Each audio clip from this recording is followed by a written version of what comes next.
Eternal, wonderful Lord of the will, teach us how to be suffering, painless in birth and death, and to clear us from earth.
The unsurpassed, profound, subtle, and wonderful Dharma, difficult to encounter. Now that I've come to receive and maintain it within my sight and hearing, about the heaven, thus come one's true and natural need. Om Sham Sham Sham Wei Myo Fa.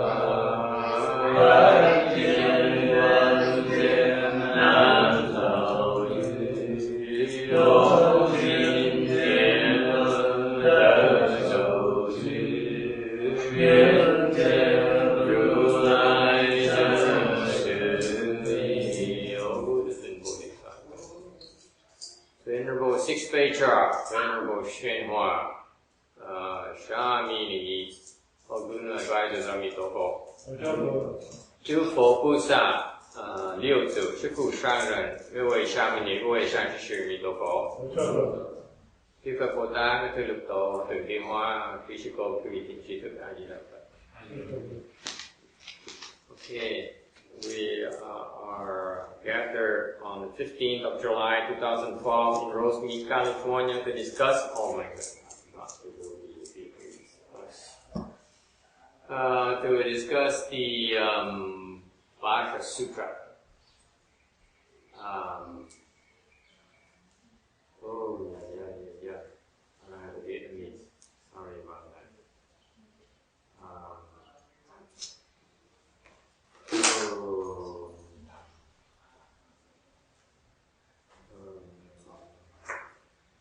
was busy coming in. This is what happens when you have all kinds of. You get distracted.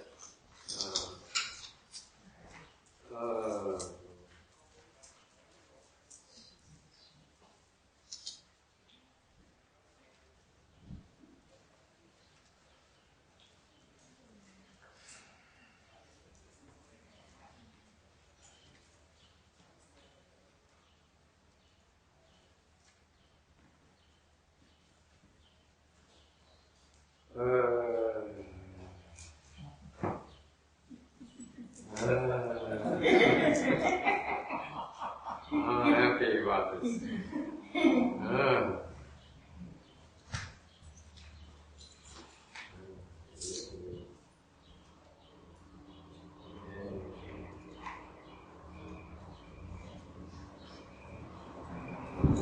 Let me take a few minutes here to look up a couple of characters. That's what I'm missing.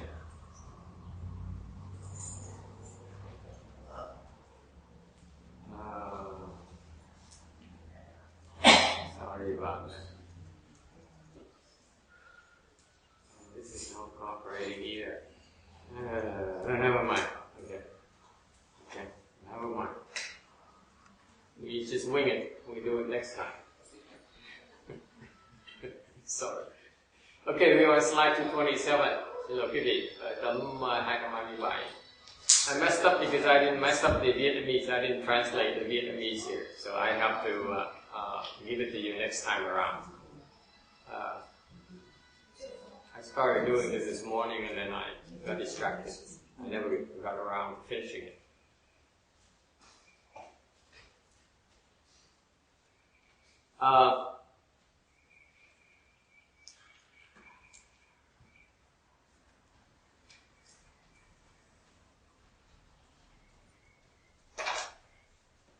The Sutra says,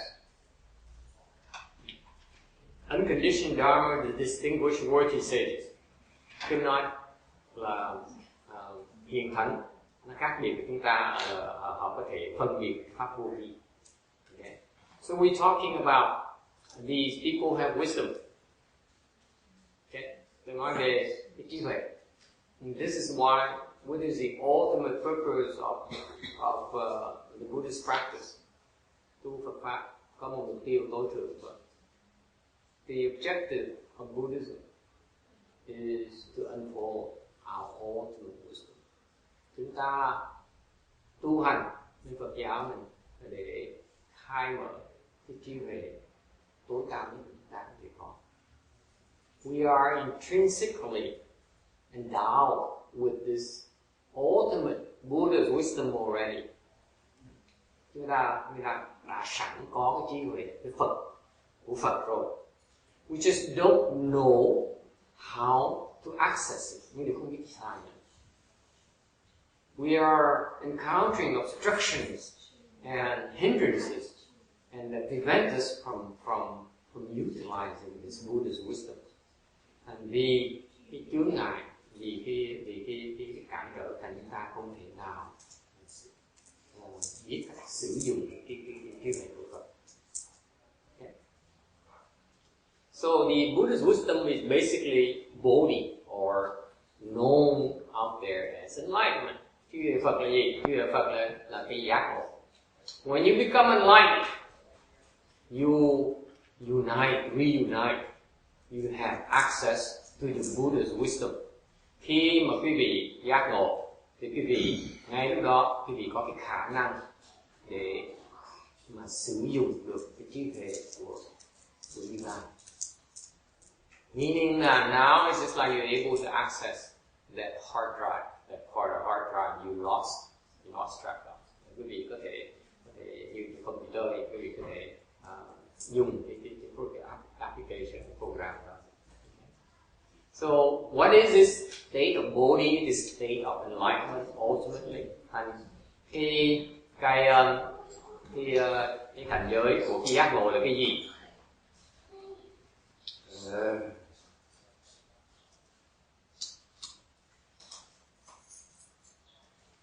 Okay.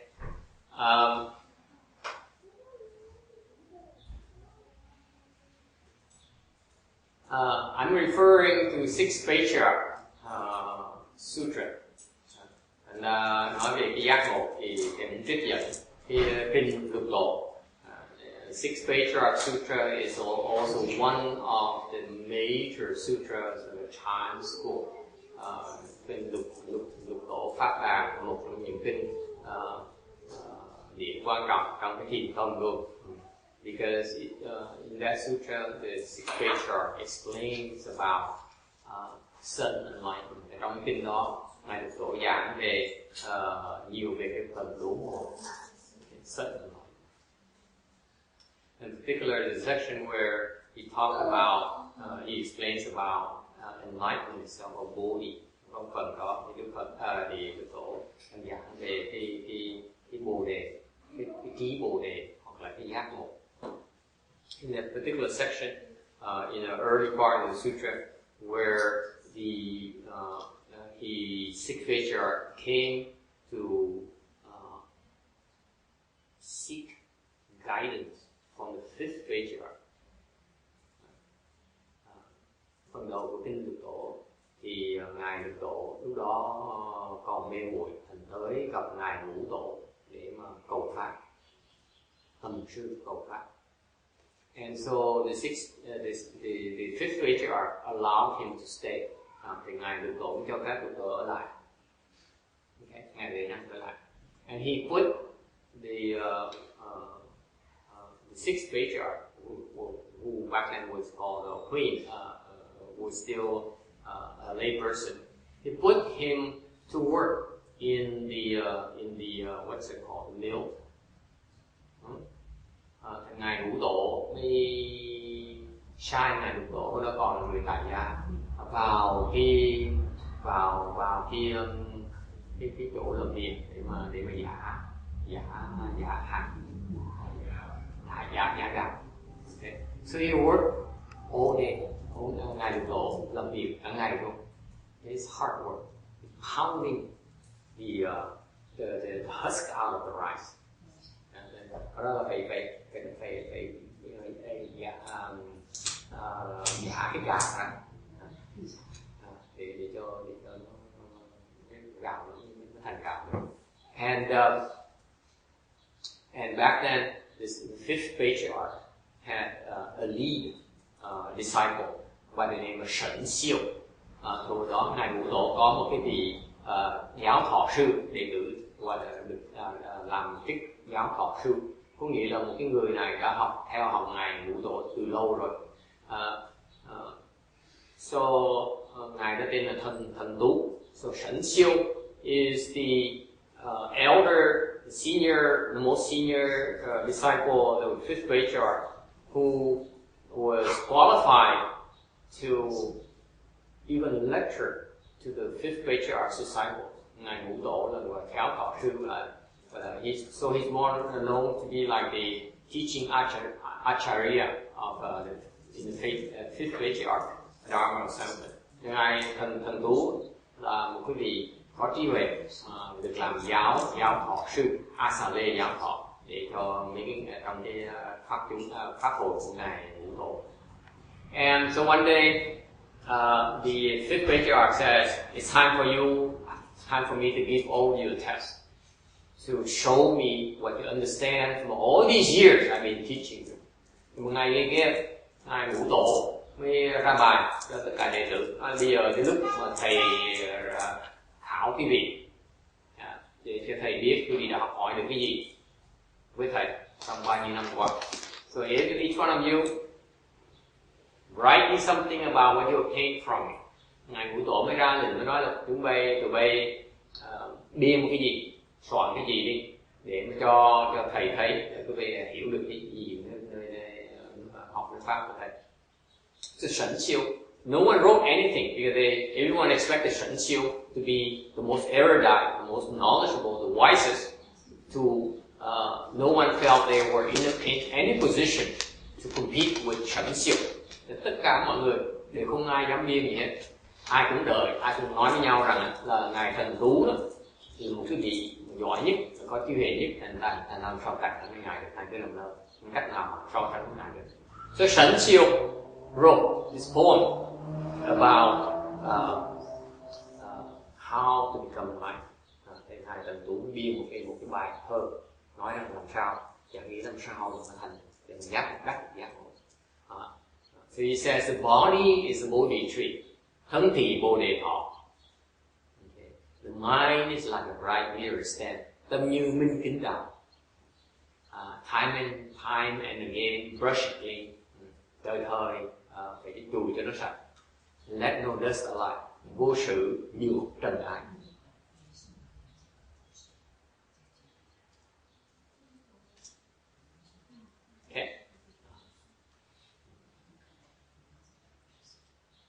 So Shen Xiu submitted this poem to the fifth patriarch.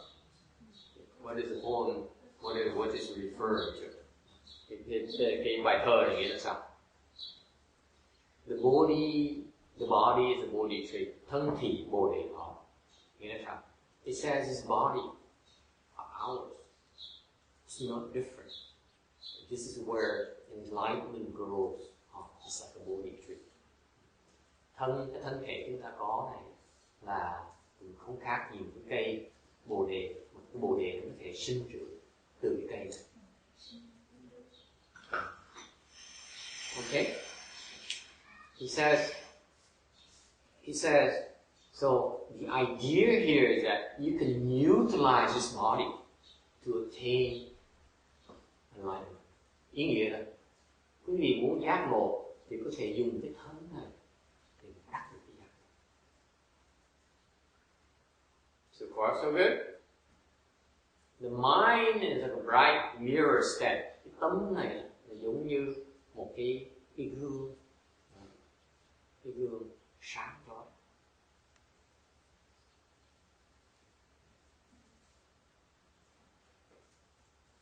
The mind is like a bright mirror stand.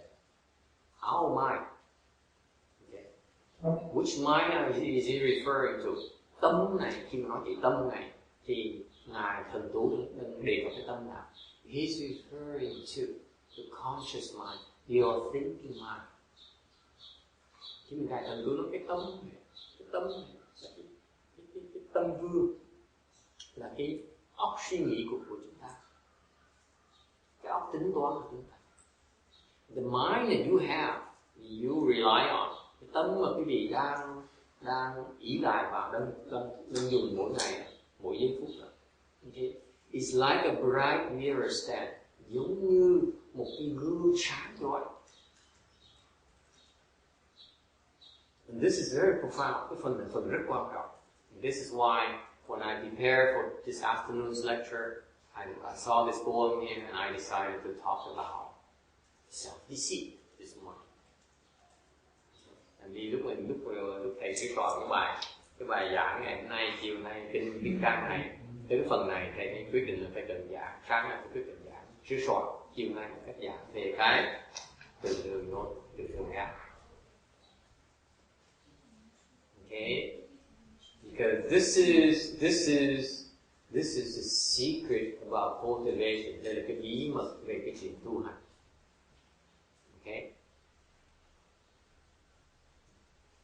Time and again, brush it clean. Let no dust alight. Thời cần phải phủ bụi nó, đừng có để bụi nào nó dày.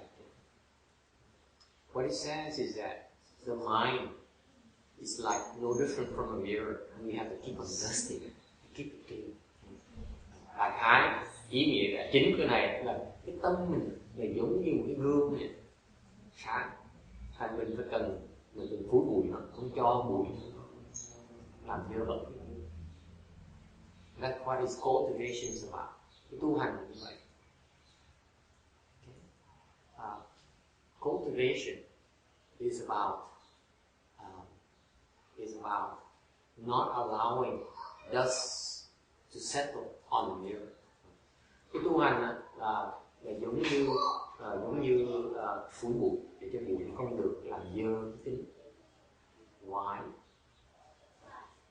Enlightenment, the state of enlightenment is the ability to, like a mirror, to reflect the truth. Cái giác ngộ, cái chiếu huệ của Phật không khác gì một cái gương mà nó có thể phản ảnh lại cái sự thật.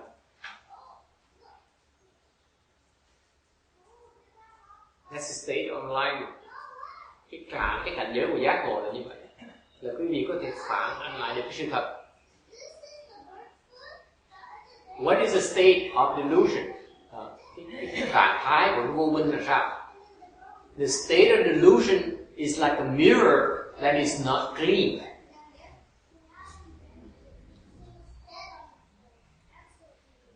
I have some competition, not from mariachi. He's winning. Yeah, now it's a little bit younger competition. It's much harder to deal with. Unless you will appear cruel.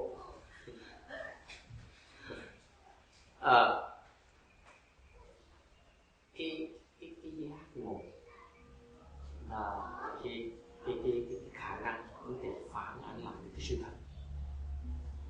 Okay. The reason, cái lý do quý vị không giác ngộ, quý vị bị mơ hồ, bị mê muội là tại vì quý vị không thể nào, những cái gương không thể nào phản ánh được sự thật. The state of confusion is similar.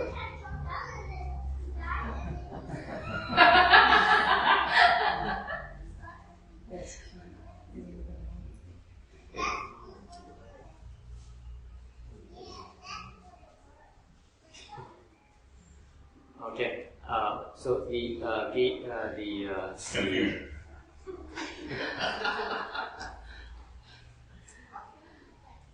can't reflect I'm suppressing my frustration. The state of confusion is your inability to truly reflect the truth. Cái cảnh giới của bị mê muội, cái bị không thể nào phản ánh được sự thật. In other words, because like a mirror who's dusty, whatever is seen in the mirror is being obstructed. It cannot be reflected in its entirety. That's the nature of confusion. Quý vị biết không? Cái trạng thái của cái mê muội giống như cái gương mà nó bị dơ vậy đó. Nó không thể nào phản ánh được cái sự thật. What does it mean? The bright mirror that can reflect properly. Cái gương mà nó sạch, nó được phản ánh lại, có nghĩa là sao? Meaning that you are able to perceive the truth and tell it in its entirety. That's the nature of enlightenment.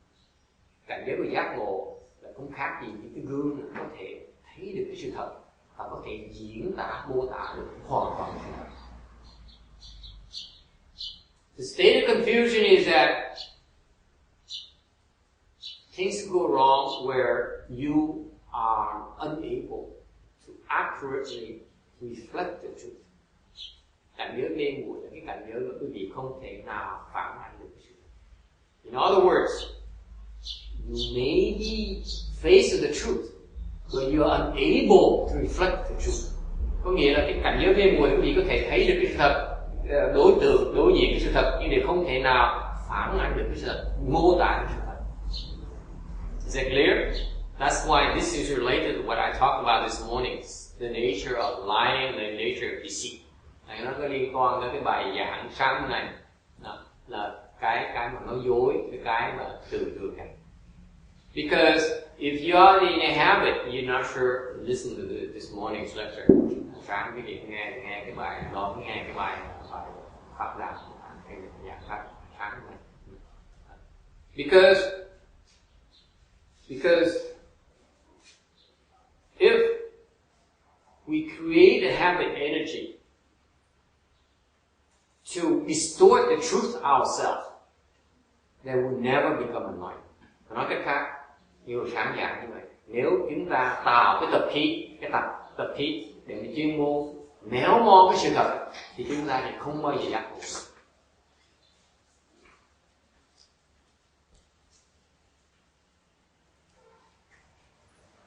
Questions or comments?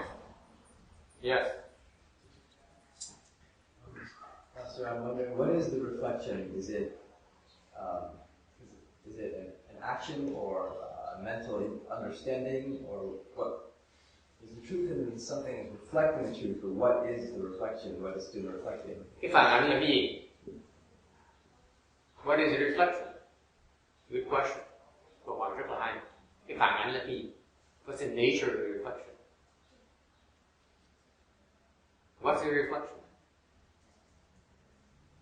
Anyone? Thought? Tư tưởng. Is there a thought? Yeah, có nghĩa là virtual thought. Virtual thought. Yeah. Is a computer guy. Nó là cái tư tưởng trừu tượng, cái tưởng tượng và tư tưởng giả. Yes, John. Our ego. Our ego. Cái bản ngã. What is the reflection? Yes. How do you properly reflect? Làm sao mình phản ánh được bây giờ? Yes. Isn't it how you feel that moment? You're the reflection of... So if you're in a good mood, the reflection is better. If you're in a bad mood, boy, are we in trouble. Yes. You cruel. I'm not talking to you. Ngài đang nói là tùy cái lúc mình cái cách mình cảm cách mình cảm thọ ra lúc thầy đã nói thì như vậy lúc mình vui thì cái phản ảnh mình nó tốt, mình xấu phản ảnh mình nó xấu. Thầy không chờ đến cô này. Yes, anyone? Yes. I was just thinking that can't be thought if when you're reflecting accurately is when your thought stops. So it can't be the thought that's the reflection. Or unless the thought is a distorted reflection, then when you stop thought, your true mind reflects it accurately, and there's two things going on. If your reflection depends on your feeling, okay? What if you don't care? What happened to the reflection? That is a feeling. That's why it's hard to see, to reflect, because in each moment, your feelings changes. Right. So, But mirrors have no feelings. Exactly. So how you see yourself, how you see Mirrors are cold. is So feeling is wrong. Okay? So we just demonstrated feeling is incorrect is not the answer because feeling varies, therefore the reflection cannot be dependent on feelings. The next area, cảm thọ, cảm giác nó không thể nào là phản ảnh được, là cái cảm giác nó thay đổi, cái phản ảnh nó sẽ thay đổi phản ảnh, thì nó không thể nào chính xác được.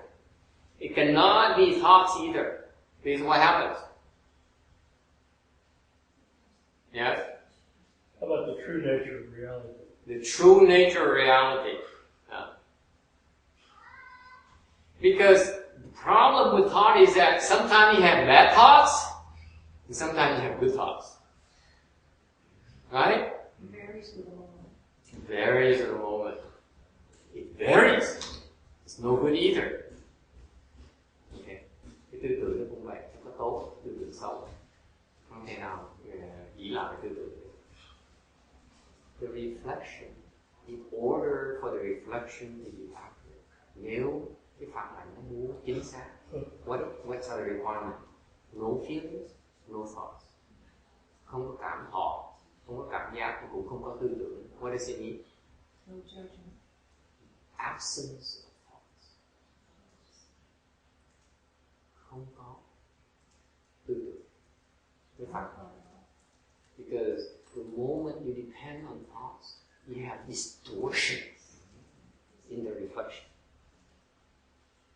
It's impossible. The thoughts of the dust is something. Thoughts are dust on the mirror.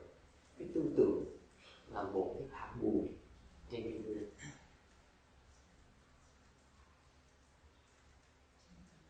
You see that?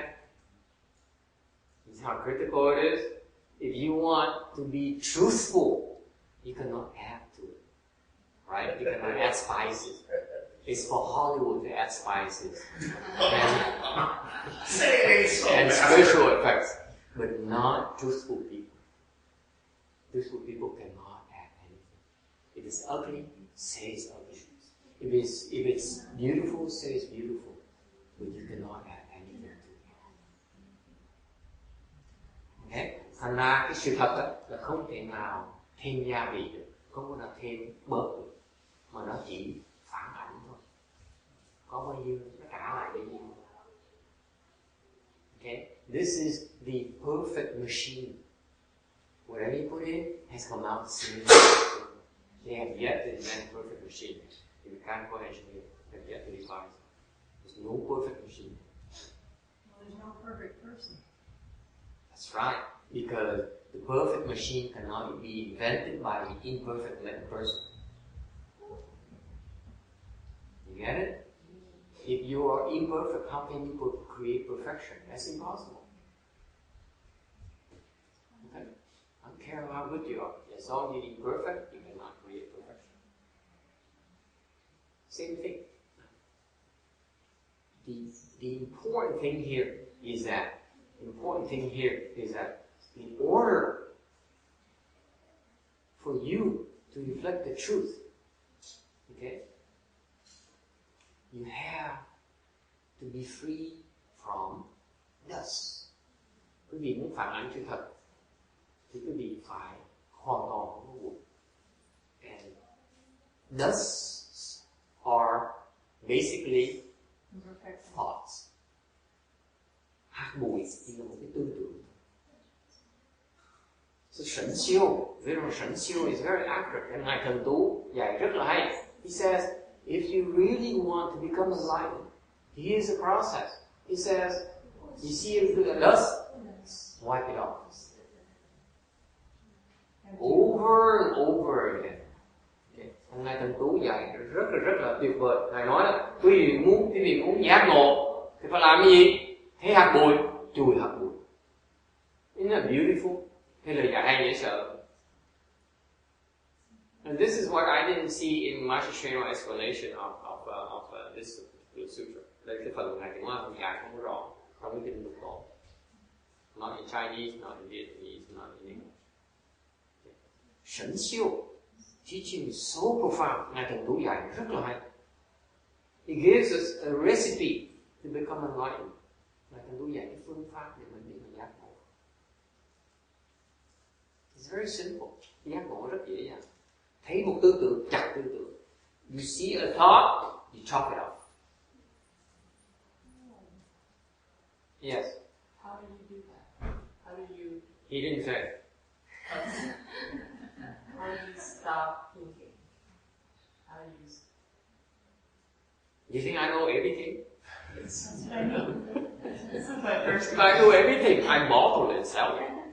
Okay? It's not going to be free. Trust me. Mà hỏi rất là hay. Câu hỏi rất là hay. Hỏi là thì làm sao mình những tư tưởng? Thì hỏi ngược lại. Cô nghĩ cái gì tôi cũng biết hết hả? Thầy biết hết là thầy đã bán rồi, đã ra hàng thương mại làm giàu rồi. Okay? Question still remains. How do you get rid of your thought? We agree on principle. And principle is very simple, right? You see a dust, you wipe it off. Cái giáo lý nó rất giản dị, nó rất là tuyệt vời. Cách làm rất dễ. Thấy một tư tưởng, gạt bỏ tư tưởng. Sounds easy, but it's not. Why not? Because it's constantly, your mind's constantly having thought. Okay. Here's the problem. Here's the problem. Here's the problem.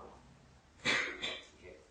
It's like she taught the main problem is if you see a thought, how do you get rid of it? Cái vấn đề lớn chính đó, thì khi mình thấy một cái tư tưởng xong chặt nó bây giờ. Usually with another thought. That's right. Usually with another thought. And you're not really getting rid of thoughts, are you? You seem to be replacing dust with dust. Right. And you didn't hardly She likes it. take Oh my God, this No, she that's enjoys not me it. squirming. Basically, that's what life is like. Nếu như mình lấy một tư tưởng thì mình gạt tư tưởng khác thì sao mà nó hết tư tưởng gì? How do you do it?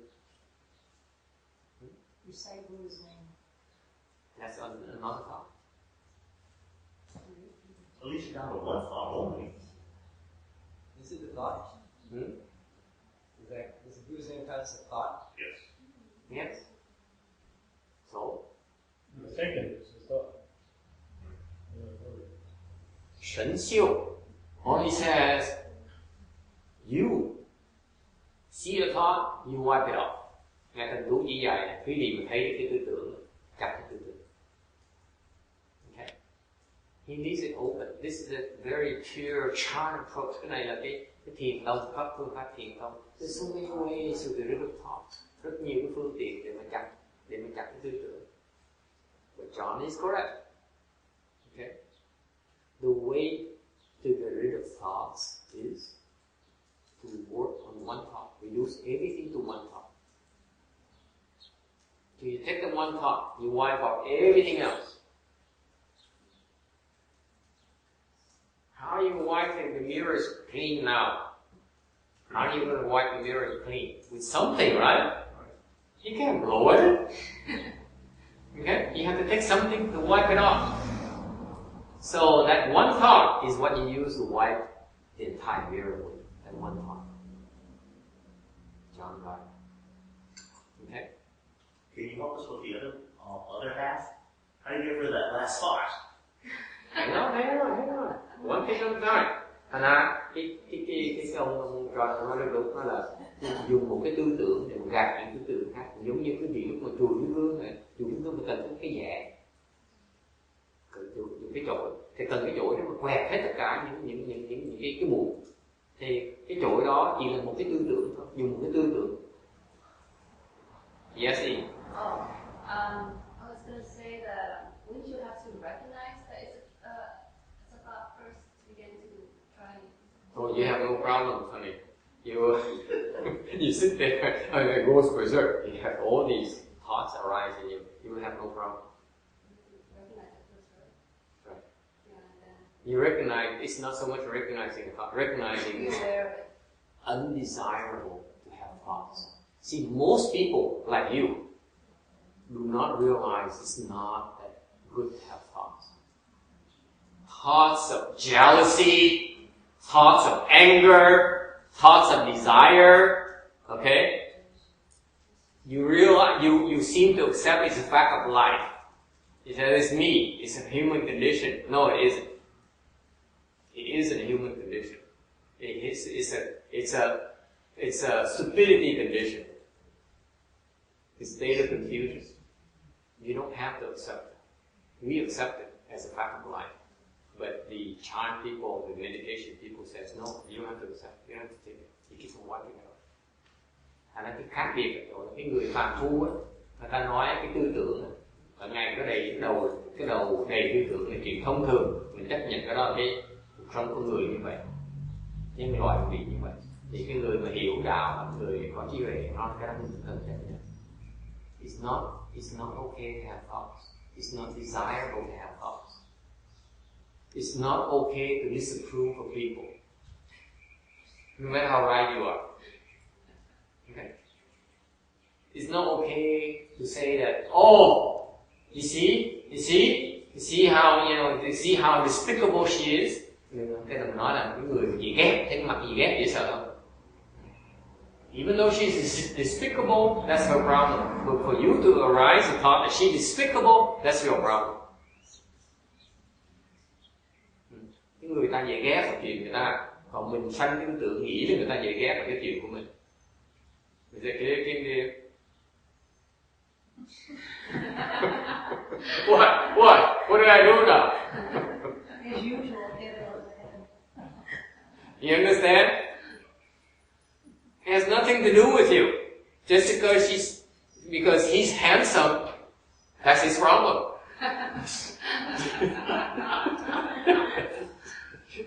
You can see what the bias is. This dog is speaker.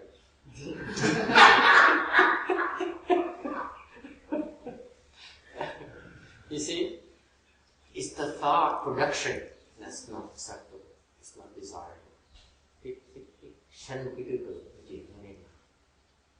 Okay, so what happened is that the Chan school cultivation people have expedients to help us reduce the production of thoughts. Thành cái tu hành này là những phương tiện để giúp quý vị bớt tạo cái tư tưởng. Tiếng Ấn tụng mà, routine. You understand that? Cultivation is about reducing the production of thoughts. You naturally produce fewer thoughts as you progress. Thành tu biết mình tiến bộ bằng cách là hàng ngày mình bớt suy nghĩ. Put it in layman's terms, in English for your sake. The more advanced you become, the less you're prone to think every day. Every single waking moment.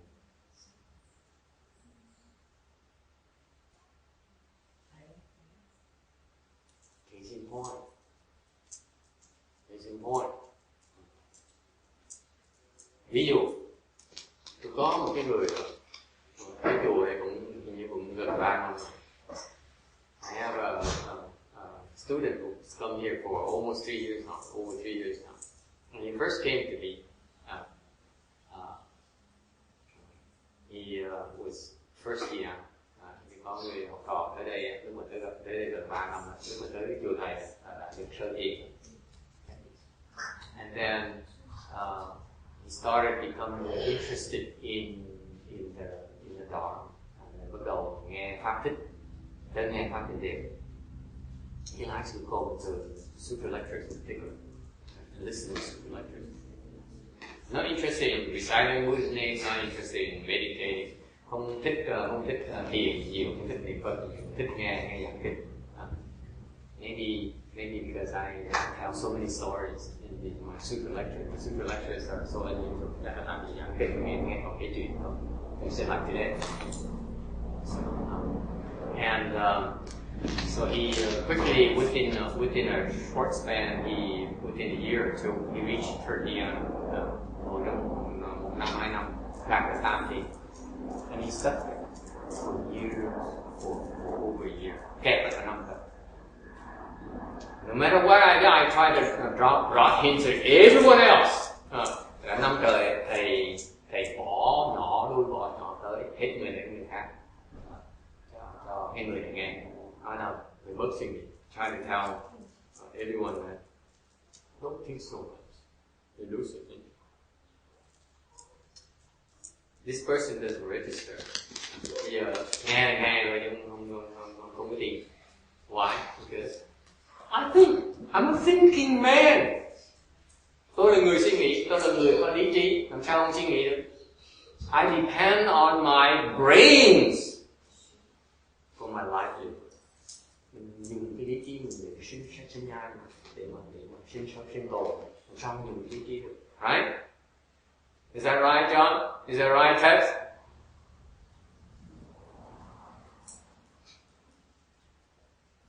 And that's why happens. You convince yourself it's okay first you're everything. Cái đó chứng minh cho quý vị thấy cái sự hiểu lầm thông thường của người phàm phu nghĩ rằng là mình cần phải suy nghĩ. You must. It's okay to depend on your conscious thinking, your conscious mind. That's the nature of confusion. Đó là cái trạng thái của vô. Yes. It's not really okay to depend on your conscious mind. It's not okay. It's not. What are you doing? Nếu không nên thì làm gì bây giờ? It's not really okay. You have to just stop, and somehow things come. You know, you just arrive at a conclusion by thinking about it. You're likely to go anywhere. You go back to this lady's question. She says, "How do I get rid of my thoughts?" Okay. Stop. So now you want to stop. How are you going to stop? Sao mình lại bây giờ? Sao mình suy nghĩ bây giờ? Can you stop thinking? Quý vị có thể suy nghĩ được không? Ngừng suy nghĩ được không? Can you stop thinking? She says, yeah, I can. But it's hard. It's hard. You can't stop. You meditate, Quý vị không thể nào you can reduce it a lot. You cannot stop. You can reduce it a huge amount when meditating. May not stop completely. Since you can't stop thinking, what do? Nếu quý vị không ngừng suy nghĩ thì làm gì bây giờ? You think of one thought. You think of one thought. That's how you do it. Never mind about stopping thinking. How about reducing the number of thoughts first? Let's be realistic. Quý vị phải kiên nhẫn, phải thực tiễn. Muốn bớt suy nghĩ thì phải ít suy nghĩ, có nghĩa là nghĩ trong một cái tư tưởng nhiều hơn. Dùng nghĩ về một tư tưởng, có một tư tưởng. Okay. Right? Reciting Buddha's name, như niệm Phật. Reciting Buddha's name will reduce your thinking. Yes, John? Is that why always the sutras it says, who is mindful of the Buddha? Yes. You use your hoa tổ, which is, câu hỏi là như vậy phải gọi là cái người tham câu tham khởi đầu là ai là người niệm Phật? Vì cái pháp môn là dùng một cái tư tưởng để gạt những tư tưởng khác. You use that one thought, that you question yourself. Who is reciting the Buddha's name to dominate all other thoughts by sheer numbers? 老师， Yes. 这里是不是有一句这样，就是说不怕念许，只怕绝食。那么说阿弥陀佛下去，一句阿弥陀佛下去，这里的So what you do is you recite the Buddha's name, and you keep on reciting, and then the natural fact of reciting Buddha's name will dominate all other thoughts. That's how we reduce thoughts.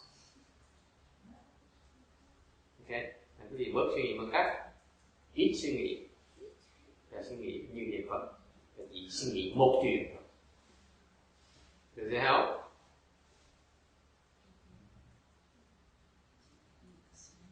For example, you sit there and the legs hurt. What do? Move. Unbuckle. Right? Ngồi đó, chân nó đầu. Mình làm gì? Nhúc nhích. Hoặc là duỗi cái chân này. Okay. That's, what is that? You're creating new thoughts. Instead, you should say, pain, pain, pain. No, say good, say. You understand now the training? The rationale behind the training? I said yesterday. Okay? Because we need to cross our legs because it's not about talking. If you talk about it, you will not be able to reduce thoughts. You have to do it. And that's a secret about reducing thoughts. Cái là cái bí mật về cái bớt suy nghĩ là phải làm chứ không thể nào nói.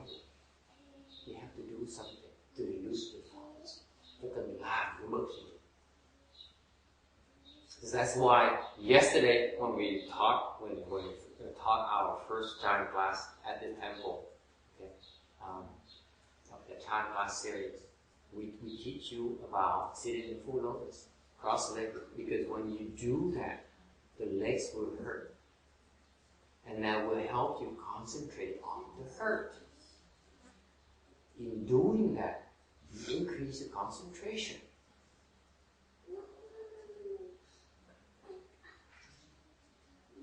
Okay? So, the fact is that you have to do. You have to do something in order to reduce your thinking. Nói cách khác, mình phải làm cái gì đó, có một cái hành động gì đó, để bớt suy nghĩ. Yes? Master, how does that, what you just said, work together with other times you told us, just sit long, like if you need to watch TV or read a sutra or do something, distract yourself, that's okay as long as you just don't unbuckle. Yeah. In that case, you're not thinking about the pain, you're trying to distract yourself from it to get through it. Yes. How do those two approaches work together? Well, it's for crazy people. That's not for me. That's not for me. It's like, it's more, if you can focus on the pain, that's better. If you can't handle that, then you can distract yourself, at least don't unbuckle. Yes. It's for the less blessed. You generate blessings by doing it. Crossing your legs generates so many blessings. For example, yesterday for me to sit up here and gab and talk for 2 hours, and people down there are listening and they're distracted from their pain, they're distracted from their discomfort. In doing that, they generated a lot of blessings, which enabled them to practice. You have to do something to generate blessings. You have to physically do something.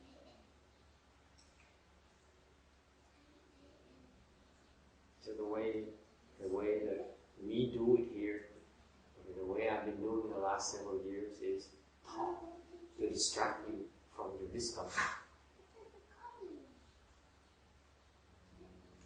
So I tell you stories about Hollywood stories and about superheroes and so on, because whatever it takes to keep your mind off the discomfort, then you generate more blessings for us.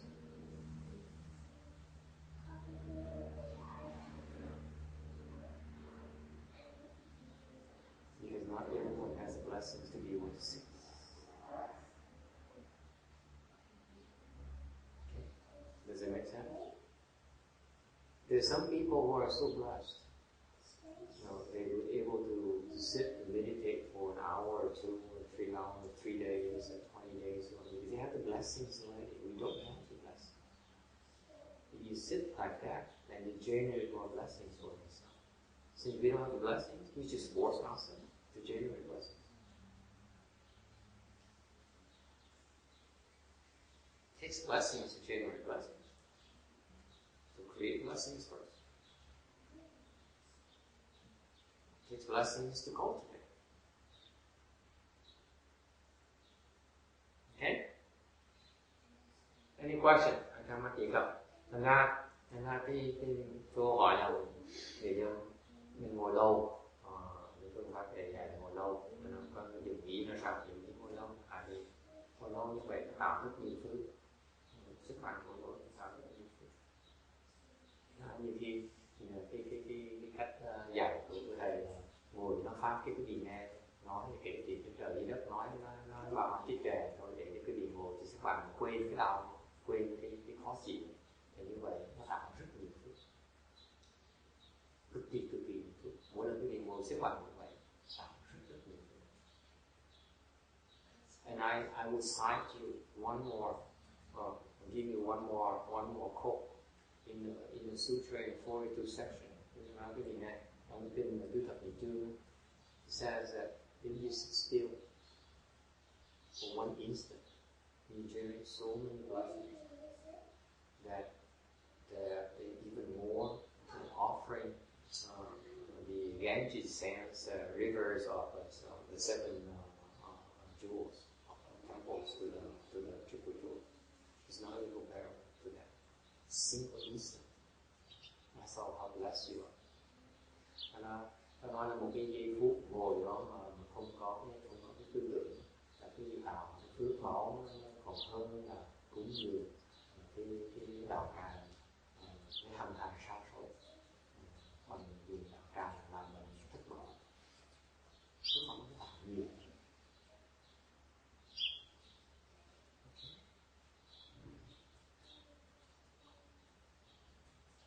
Any questions? Anh thắc mắc gì không?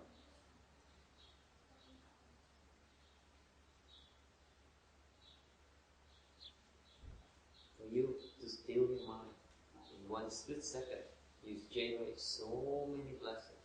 Quý vị ngồi mà có thể ngừng những cái tư tưởng trong một cái chốc lát thôi, nó tạo phước báo nhiều không thể tưởng. Okay? Okay, so going back to the question, how do you stop thought? Bây giờ trở về lại cái vấn đề hiện tại, làm sao ngừng tư tưởng bây giờ, ngừng suy nghĩ bây giờ. Again, you have to use thought to remove thought, to suppress thought. Cái gì căn bản, cái gì dùng tư tưởng để đè nén tư tưởng. You concentrate in one thought. Quý vị chú ý vào một cái tư tưởng để đè nén tất cả những tư tưởng khác, không cho nó khởi lên. So you use one thought to suppress the production of all the thoughts. That's how you do it. Ultimately, you do it long enough that you have one thought left. Vì làm lâu như vậy, đủ lâu như vậy, thì quý vị sẽ còn lại một cái tư tưởng thôi. That's when you are in a very good position to get rid of the final thought.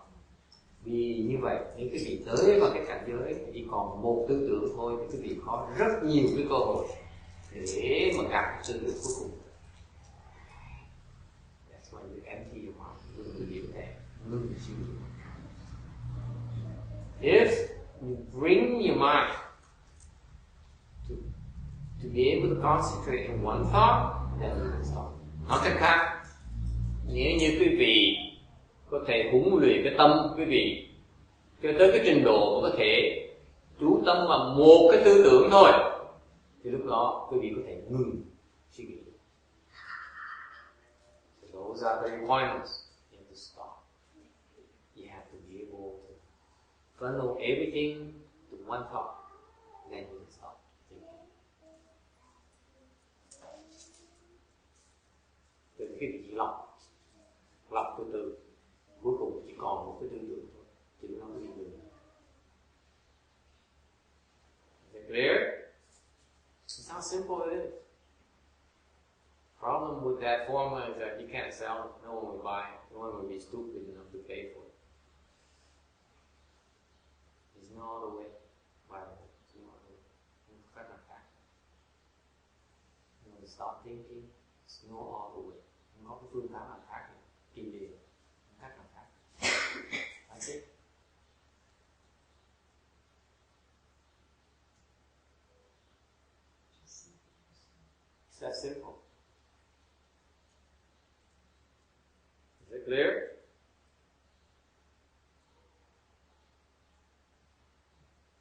might as well quit because it's not easy to do. Phải nói thì dễ mà làm khó. Virtually impossible. It's so difficult.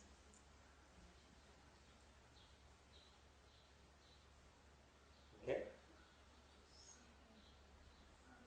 So that's why the third sentence, bởi cái câu thứ ba nó quan trọng với bài thơ đó. Time and again brush it clean. Cần phải quét nó, quét bụi nó. That's the iterative process. Cái đó là mình phải gạt nó mọi, mình phủ bụi mọi. Constantly have to keep on dusting it. Okay? Meaning that you have to recognize the dust is not desirable and you have to get rid of it. Ta nói khác cái gì công nhận ý thức được rằng là cái tư tưởng là nó không tốt mà mình phải gạt.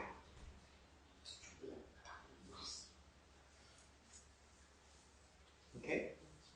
So far so good? Đồng ý không? Okay. All right.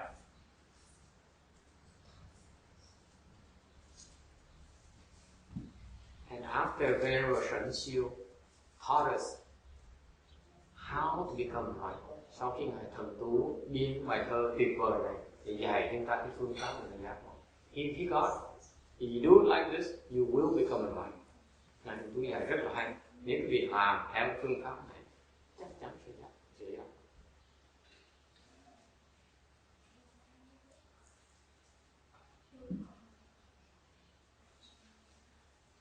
So he got it. He knows, he understood the Buddha Dharma. And quý vị không thể nào hiểu lầm được, thì nhớ rằng Ngài Thần Tú đã hiểu Phật pháp rất rõ ràng. He really understands about the Buddha Dharma, how to cultivate it. He says, this is how you should do it. Okay? Right? Is he there yet? Nhưng đừng Ngài đã tới đó chưa? No. Why not? He has to think about it. Hmm? Not there. Ngài đã tới đó chưa? Kim Điền Ngài đã tới đó chưa?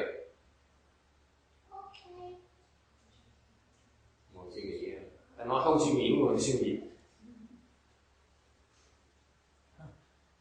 Tới chưa là chưa tới. Suy nghĩ không trả lời không thành rồi. Thấy chưa? Không biết. Is he there yet in? Okay, never mind. No? Why not? He's got the method, and he's not there. He's cheating! Ông Đông Giang! Can you see? Xỉn ca, you see that? Why is he cheating? Thấy là ông Giang không? You see why he's cheating? What does the fifth patriarch question? Ngài Lục Ngũ Tổ hỏi gì? Show me what you got. Show me what you understand from me, what you learn from me, right? Ngài Ngũ Tổ nói sao? Nói là cho thầy biết con học được cái gì. So Shen Xiu says that yeah, I got from you how to become enlightened. Ngài Thần Tú nói là con học được cái phương pháp này mà giác ngộ của thầy. Okay? He said he got there yet? Đã nói tới chưa? Thầy có nói đã tới đó, thầy chỉ nói là muốn tới đó phải làm như vậy. Đáng gian rồi. You see why I mean he's cheating? He says, if you want to get enlightened, this is how I think I learned from you I should need to do to get there. And that's why Master Hsuan kind of looked down on Shen Xiu a little bit when he explained this portion in the Sutra. That's all I got from reading the sixth patriarch Sutra explanation from him. He said, Shen Xiu is such a mediocre guy. And stuck with me for several years. Okay? Because all Shen Xiu says that I can give you a recipe, but I don't know what it's like yet. I don't know what it's like to be able to truly reflect. Because I still have too many thoughts in my mind. Ngài Tân Tú trả lời Ngài nói là con biết cái phương pháp mà tới đó, nhưng con chưa tới thành nhớ đó được, và con còn suy nghĩ nhiều.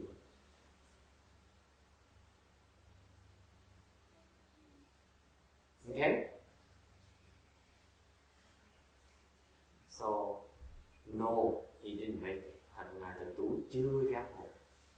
Thành là anh Giang bằng cách là mô tả cái phương pháp giác ngộ thay vì diễn tả cái cảnh giới của giác ngộ. So what happened is Shen Xiu is very bright, very wise, but he's not enlightened. That's why he achieved by describing the process that he still has to do to get there. But he doesn't know what it's like when you're there. Is it clear? Now, the sixth patriarch, so they posted this poem on the wall, they wrote the poem on the wall, okay? And then Shen Xiu wrote it anonymously. And then the fifth patriarch said, must be you. Yes, that's me. You know, and he said, yes, that's me. And the fifth patriarch, yeah, that's very good. And then the sixth patriarch read it and then reacted to it. Ngài Tần Tú biên bài thơ trên tường, không để không có biên tên xuống. Xong rồi ngài Ngũ Tổ đọc cái bài thơ biết ngay là cái này là của Thần Tú biên ra. Cái hỏi Thần Tú phải các con biên ra. Thần Tú là thầy phụ con. Xin thầy sư phụ chỉ giáo cho con, dù con chưa còn sơ sót của con. Thì Ngũ Tổ nói các bạn là hay lắm, khối theo về tu thì chắc chắn giác ngộ. Ngài Ngũ Tổ dễ sợ, thường có trí huệ, khuyến khích tiếp tục tu theo. Ngài Ngũ Tổ đọc cái bài thơ rồi mới phản ứng trả lời các cái bài thơ. So then the sixth patriarch responding to that. So asked a guy who can read, the sixth patriarch is literate, so he asked another guy, the young kid, to write it in Chinese. Ngài Ngũ Tổ vô học, thành ra nhờ một cái đứa con nít đó biên cái bài thơ của Ngài trở lên. Says the sixth patriarch replied, he said, basically, Bodhi has no tree, nor any bright mirror stand. Basically, there is not one thing. So where can dust alight? Ngài Ngũ Tổ trả lời, Bồ đề vốn vô thọ, minh kính, diệt phi đạo, bẩn lai vô nhất vật, hà xứ nhược trần ái.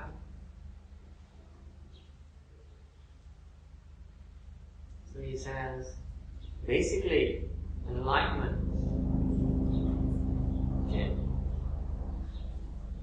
is really not a tree. Thầy Ngài nói, khi mà quý vị tới được cái giác ngộ á, thì quý vị thấy là cái giác ngộ đó không phải là cái cây.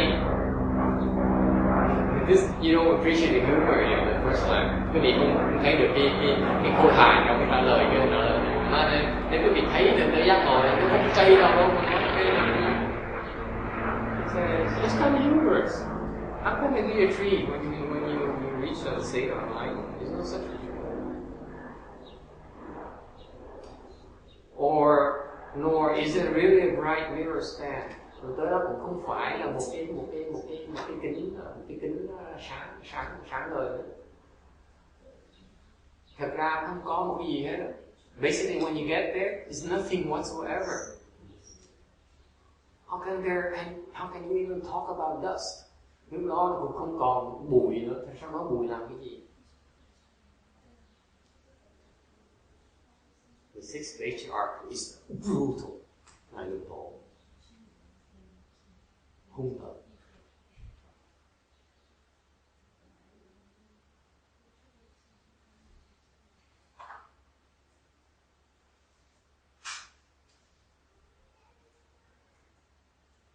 Okay. You can see brutality here. Remember? You see, there's nothing. What are you talking about? Nonsense.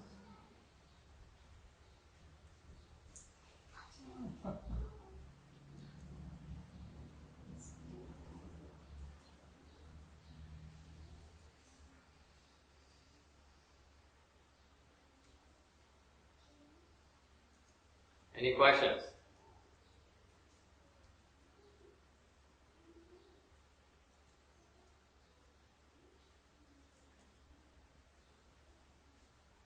Questions? So what the sixth patriarch says is that it says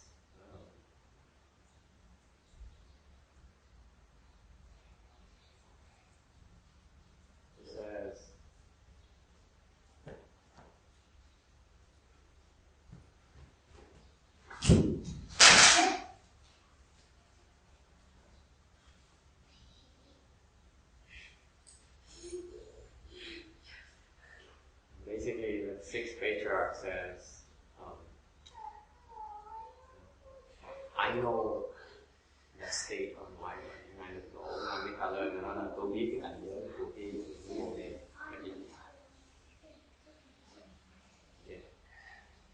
And that's how he replied to the fifth patriarch question.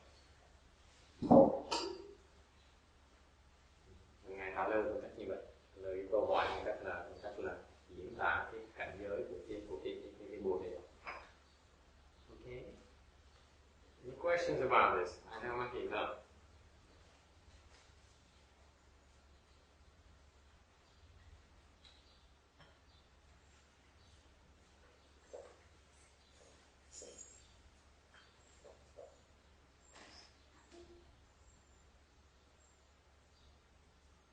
Then Bo Shenhua explains that the sudden enlightenment versus gradual enlightenment.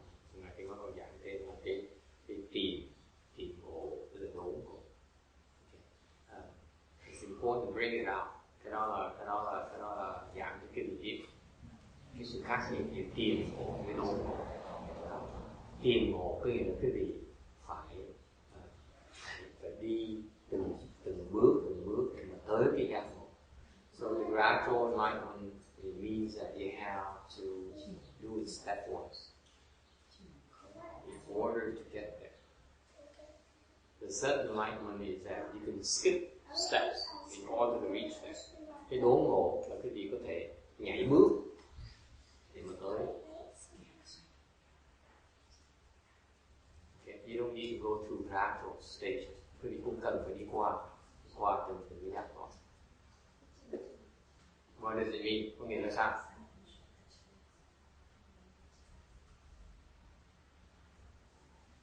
You skip and hop. That's all. Quý vị có thể nhảy có cò.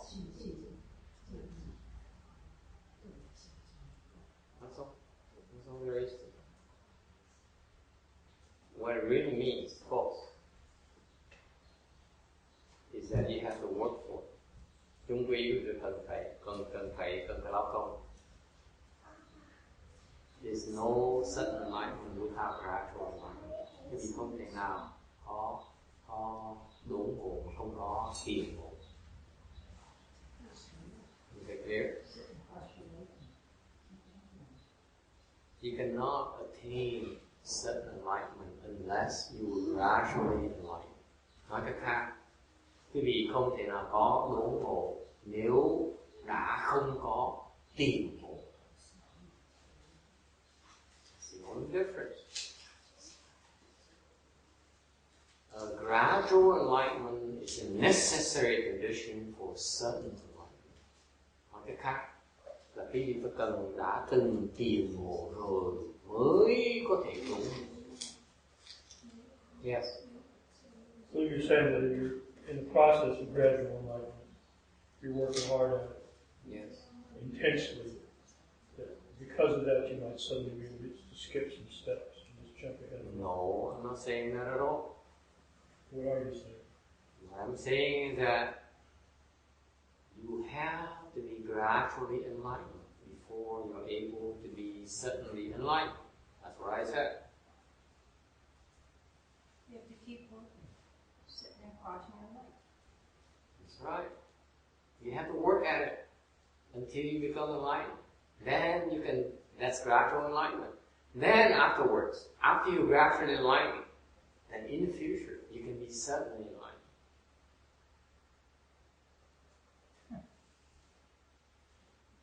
Okay? vì phải lao công, phải tu, tiếp tục tu cho tới khi mà giác ngộ rồi. Sau khi mà giác ngộ rồi, trong tương lai có thể đủ ngộ. Okay, well, that relates to being an overnight success after working something for 40 years. A novelist, overnight success that they really take 40 years. Yeah. Along that line, which is a lot more than that. It relates to it. The bottom line, folks, is that if you want to become a Buddha, nói cách khác, nói về cái giác ngộ tức là thành Phật. You want to become a Buddha, you have to work for it. There's no shortcut. Nói cách khác, vì không thể nào đi đường tắt được. There's no shortcuts possible. You have to cross your legs. Quý vị phải xếp bằng. You have to meditate. Quý vị phải thiền. You have to bow to the Buddha. Quý vị phải lại Phật. You have to recite Sutra. Quý vị phải tụng kinh. If you don't, you will not become a Buddha. Quý vị không tụng kinh, không lại Phật, không ngồi thiền, không tụng chú, không đi chùa, không ai gì giác ngộ được. You will never become a Buddha. I assure you. Yes. And make it very simple. You got to do the homework. Yes. Phải tu.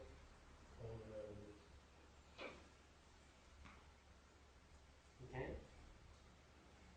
There's no substitute for cultivation. Không thể nào thế cái tu hành được. Không có gì thế tu hành được. There's no quick fix. There's no quick fix. No free lunch. No free lunch. It's all hard work. Không phải có khó khăn. Okay. It's not easy. Không phải dễ. If anyone tells you enlightenment, you become enlightened with how to work for it, you should reconsider your involvement with such a level. Cái gì? Nên cái gì nói, nếu có người nói hứa cái gì là chỉ cần có thể giác ngộ, không cần làm gì hết, cái gì phải bắt đầu suy nghĩ lại. Okay. You have to invest. Cái gì phải đầu tư vào. You're not prepared to invest, you cannot become a monk. Quý vị không muốn đầu tư, không sẵn sàng đầu tư, là không bao giờ giác ngộ. You know, like in business world, your success down the road is heavily dependent on your initial investment right now. Quý vị biết trong những đoạn cái quản trị xí nghiệp thành công trong tương lai là mình phải tính kế hoạch trước là 5 năm trời, 3 năm, 5 năm trời. In all businesses, you need to have at least a 3 to 5 year cycle, planning cycle. You need to invest long term. And continue to make investments. Business stop.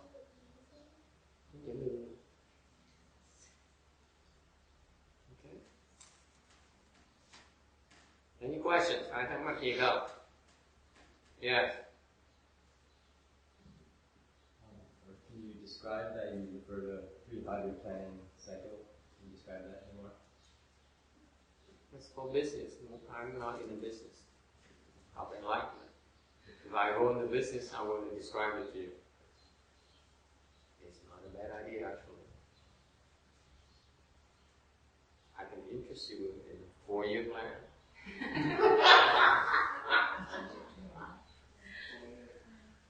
How cute is that?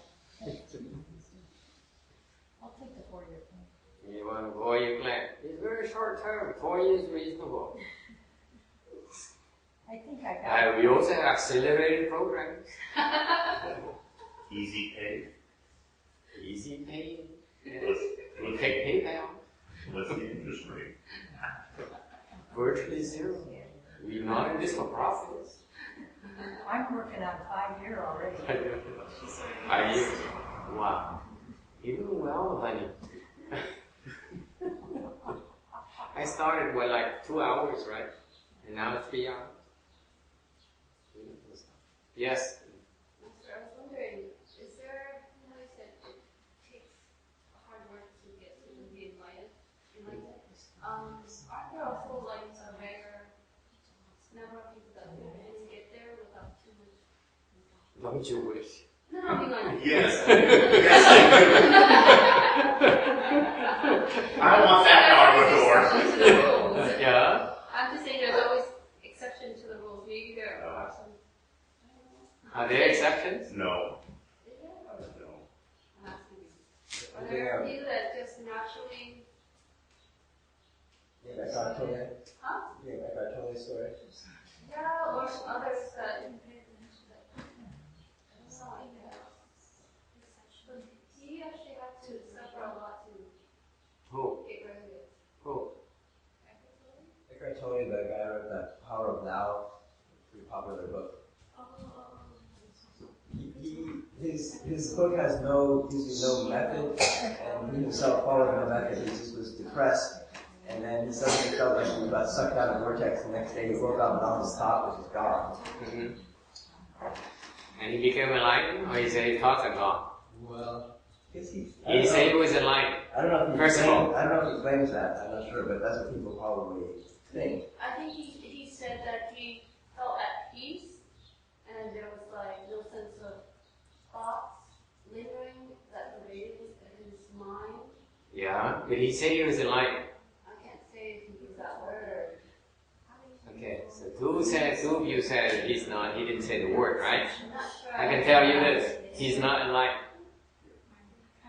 It's a very low state. Yes. Very low state. What's his name again? Edward Tolle, T-O-L-L-E. Eckhart. Eckhart, right. Eckhart Tolle.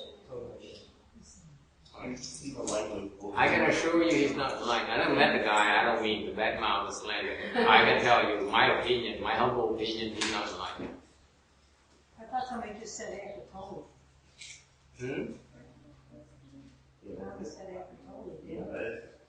Why is that? Why is he enlightened? Based on this, I just popped you already. Why isn't he enlightened? Tại đó thầy nói là cái ông này không phải là, có người nói là, có người nổi tiếng, tác giả nổi tiếng nói là chán đời xong ngày kia bỗng nhiên thức dậy, cái bỗng nhiên bị tư tưởng nó vơi hết, không còn vậy. Ông diễn tả nó nổi tiếng cái sợ để hỏi ông nói ông giác ngộ chưa, thì không ai nói ông từ thú nhận giác ngộ, thầy nói thầy trả lời cái gì theo cái thị ký của thầy thì ông này chưa giác ngộ. Tại sao như vậy? Why? Is it because he didn't go through the whole process of what he spoke about? He's saying the same thing. I can tell you how to get there, but it doesn't tell you how. That's what he's saying. That's what he's not mind.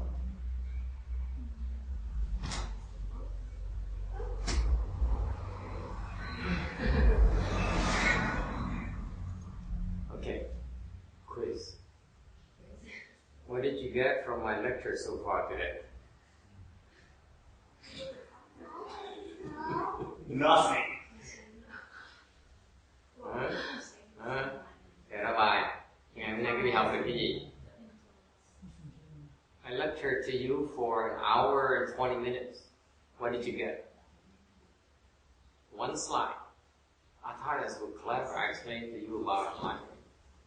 And then there's a question about, is this guy enlightened? So my question to you is, what have you learned so far today? Bỏ tiếng đồng hồ 2 phút giảng cái gì về cái giác ngộ. Xong có người đeo nói cái người này giác ngộ chưa? Rồi hỏi mới giảng giác ngộ xong mà không biết con này giác ngộ chưa? John? Nothing. Nothing? Yes? There's a method. You have to pursue the method. Anyone else? Yes? He's still big in terms of thought and no thought. He still sounds dualistic, which sounds more in the realm of. He's still describing something as no thoughts! That's not enlightenment. Enlightenment is, you don't even say there's no thoughts even.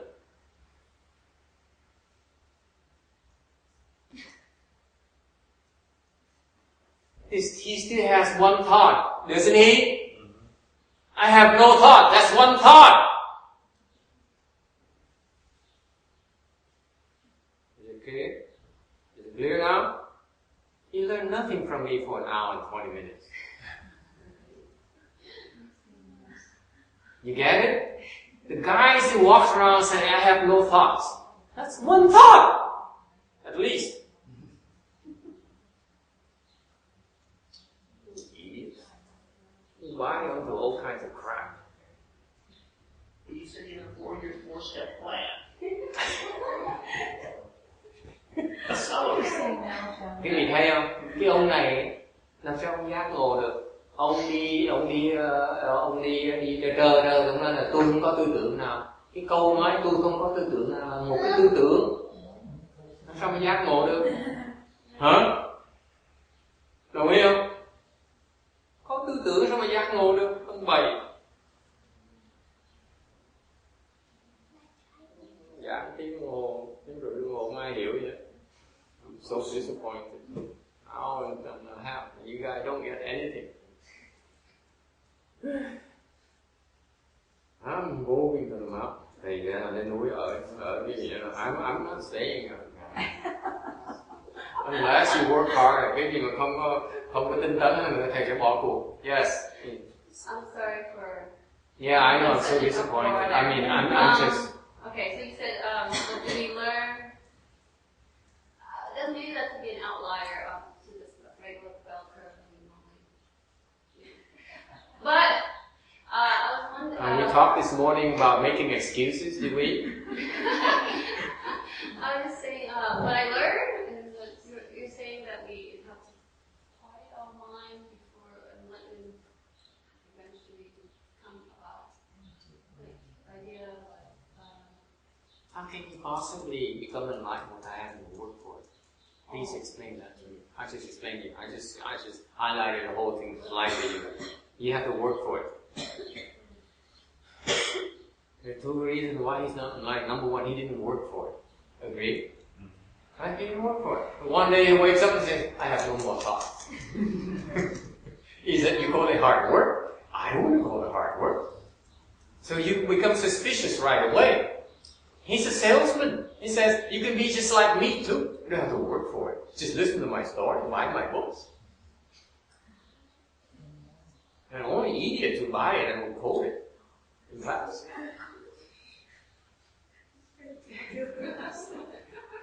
Remember, enlightenment is very brutal. Because it's idiotic to do that. Okay? Only idiots would fall for it. You ask me. Is it clear? You don't have to work for it. What kind of baloney is this? I just told you that you cannot become enlightened unless you work for it. No 2 ways about it. I know all of you will have become enlightened, and I assure you right now that you ain't gonna be enlightened unless you lose some skin and lose a lot of blood and sweat. No 2 ways about it. Okay? Get in your thick skull. Get it through. There's no other way. You have to work for it. And once you get there, you don't talk about enlightenment. You don't talk about yourself anymore. Khi quý vị tới mà cái cảnh giới giác ngộ rồi, quý vị đâu có diễn tả một cái cảnh giới giác ngộ mình làm cái gì? Look at this six patriarchs poem. Did he say I'm there? Hả? Cái bài thơ tuyệt vời không? Ngài được tổ tuyệt vời không? Ngài có nói tôi tới đó chưa? Says nothing. Says nothing about himself. Không có gì về Ngài được tổ hết. You understand that? He's not talking about himself. Ngài đâu có nói về cái cảnh giới của Ngài đâu. There's nothing here that says I'm there or I know what it's like. Không có gì chỗ này mà Ngài nói là tôi đã đến rồi, rồi tôi biết cái cảnh giới đó như vậy. Nothing. He only points out Shanxiu's stupidity. He says, you're stupid. You don't know what you're talking about. That's all he's saying. Ngài Lục Tổ nói Ngài Thần Tú là ông dốt. Ông không biết ông nói về cái chuyện gì hết.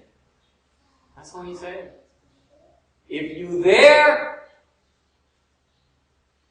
then you wouldn't be talking like this. Tại cái bài thơ này chỉ nói the six patriarchs only says if you there, you wouldn't be describing it like this. Isn't that clever? Cái bài thơ nó hay dễ sợ, tuyệt vời. Nếu mà quý vị tới đó rồi, quý vị không thể nào biên bài thơ như mà ông thần tú biên bài thơ như vậy được.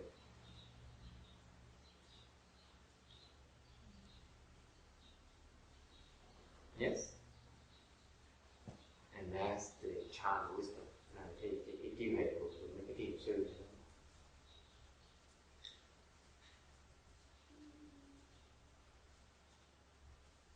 Alright, so we succeeded in slandering someone today.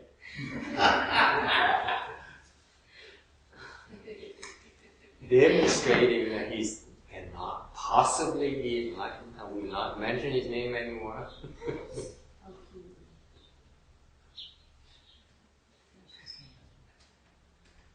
You would never find someone who's enlightened, who's trying to make money off this enlightenment.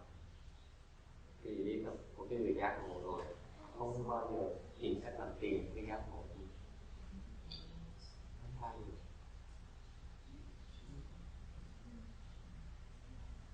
Never. Okay, so you can just eliminate the right one. Bỏ không cho loại được.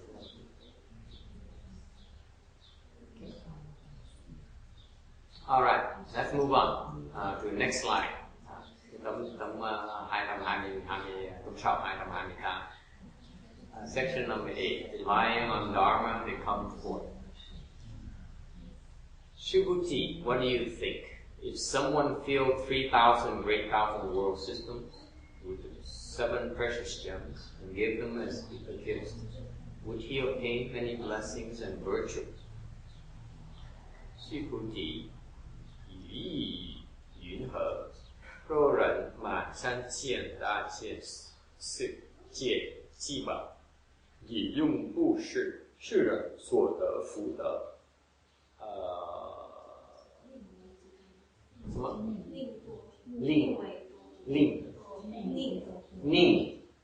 宁为多物。Tu Bồ Đề ý ông ra sao? Nếu có người lấy hết thảy bảy bảo và tam thiên đại thiên thế giới dùng bố thí, phước đức người này có nhiều chăng? Now the sutra goes into the comparing of the merit and virtue. Phần Đức Phật giảng cái ngài Tu Bồ Đề về so sánh về cái phước, về cái phước đức. Question. The sutra teaches us not to dwell on marks. And why in the sutra there's so many frequent comparisons of blessings and virtue? Câu hỏi, trong kinh này, trên kim cang này đơn giản về không đủ và cái tứ, không chấp tứ. Tại sao là có cái sự so sánh về cái phước đức thường xuyên như vậy? And the answer is câu trả lời cái câu hỏi đó number one, the sutra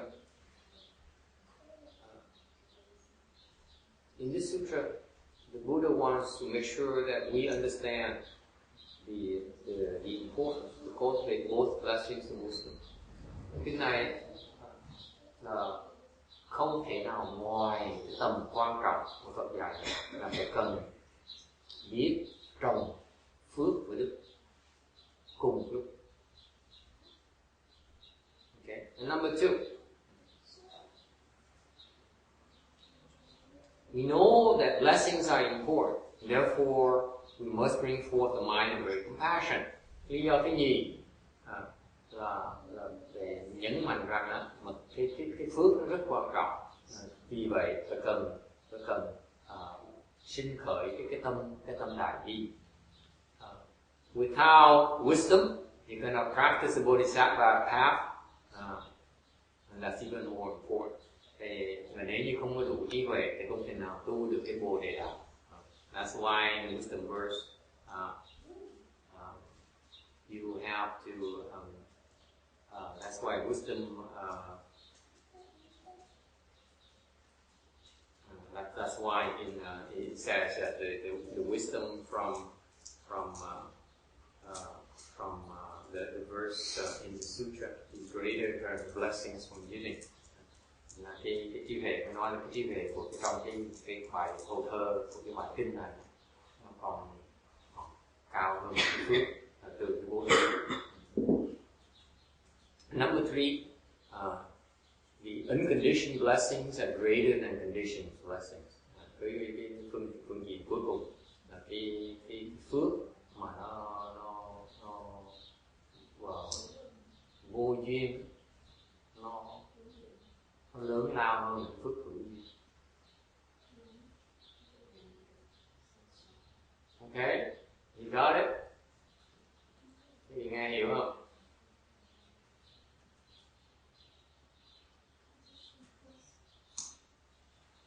Yes. Ngũ huệ.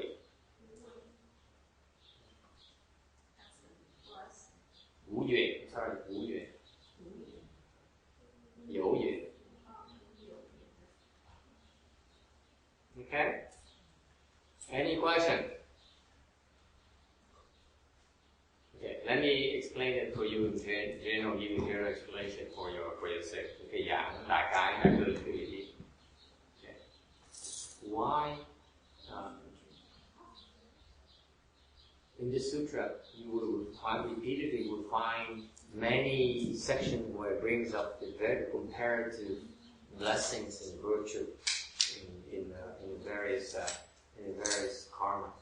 Nó kinh này có rất nhiều phần. Thường xuyên mà Đức Phật nêu ra cái sự so sánh giữa cái phước cái đức có những cái nghiệp tạo ra. Okay.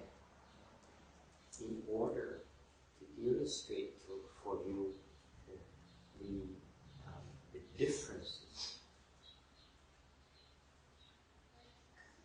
in the blessings generation, để cho quý vị thấy cái sự khác biệt khi mà tạo phước. Because once you understand what's more beneficial to you, then you choose, of course, the more beneficial option. Quý vị biết rõ thì sẽ chọn đúng. Okay. But the bottom line is that if ultimately you want to reach a state of not attaching to marks, để cuối cùng, để quý vị mục tiêu cuối cùng quý vị tối thượng quý vị là muốn vào cái trạng thái mà không chấp tướng, you require a lot of blessings. Quý vị muốn tới cái trạng thái đó chỉ cần phải tạo rất nhiều phước tới. It takes a lot of blessings before you must generate a lot of blessings before you can reach a state of not attaching to marks. Cái người mà không chấp tướng là cái người cực kỳ có nhiều phước báo. Và muốn tới đó phải tạo phước mới tới đó được. The people who are not attached, the person who is not attached to marks is extremely blessed. And therefore, you need to create a lot of blessings for you to get there.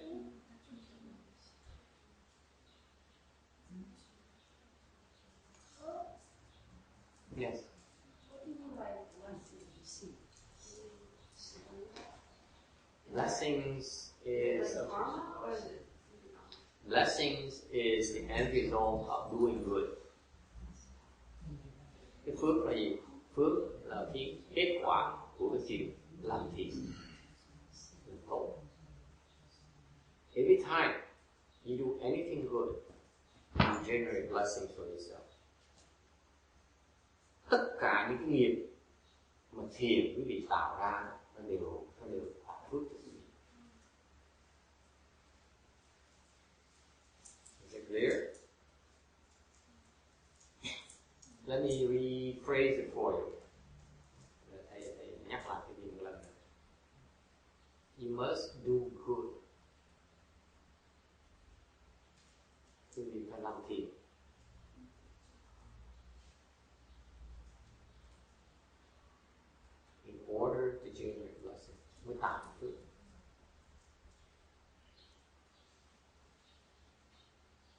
So your wisdom level là cái trình độ trí huệ cái gì đó is manifested in your propensity to generate blessings. Nói cách khác, cái trình độ trí huệ, cái trình độ trí huệ cái gì đó nó phản ảnh cái khuynh hướng của những tạo.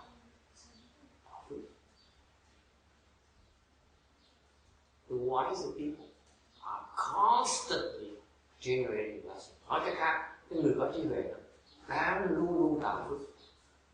He doesn't say, I've generated enough blessings for today. Người đó không bao giờ nói ngày hôm nay tôi đã tạo đủ phước.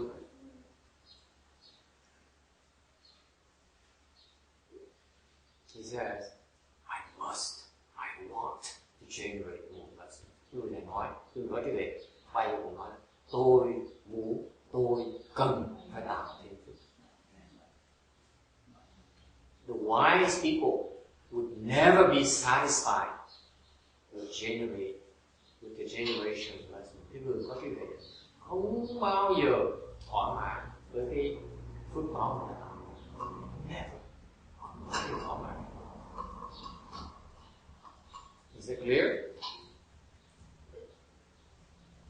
Only the petty ones, the petty people, có cái người mà muốn xỉn, bần tiền, mới nói là ngày tôi tạo được phước, mới muốn tell themselves, I work enough for the temple this week. I sacrificed 3 days already of my life this week. And enough is enough. And when you think like that, your legs hurt like crazy.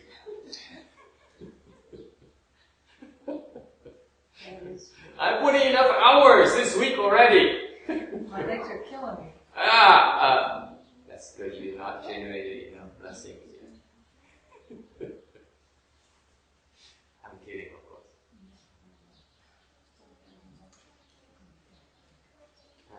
Cái người mà có trí huệ không bao giờ nói là ngày tuần này tôi đã tạo đủ phước rồi cho chùa rồi.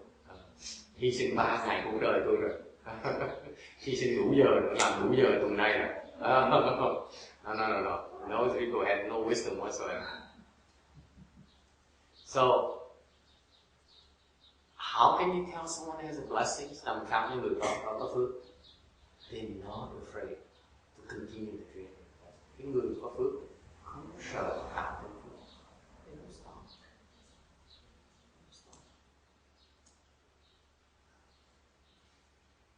Okay?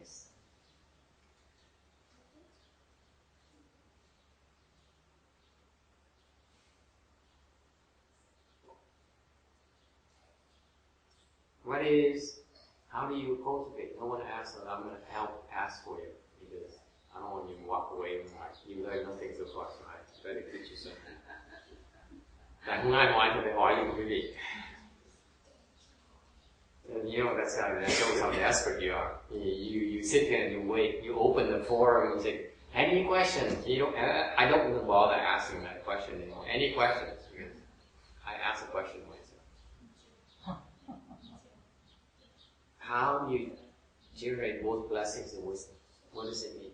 Vừa tu phước luôn là sao? What does it mean? Yes. It means my legs hurt. Legs hurt. A lot. A lot. Correct. And then Chân nó đau. Rất là đau. Thầy trả lời đúng. Yes. What is it? Is it blessings or is it wisdom? Cái đó là phước hay là huệ? Chọn. Neither. Is it blessings or wisdom? When you say my legs hurt a lot, is it blessings or wisdom? Blessing. What about wisdom? Where you know? if my legs don't hurt, then it's wisdom. My legs don't hurt, then wisdom. Don't you wish?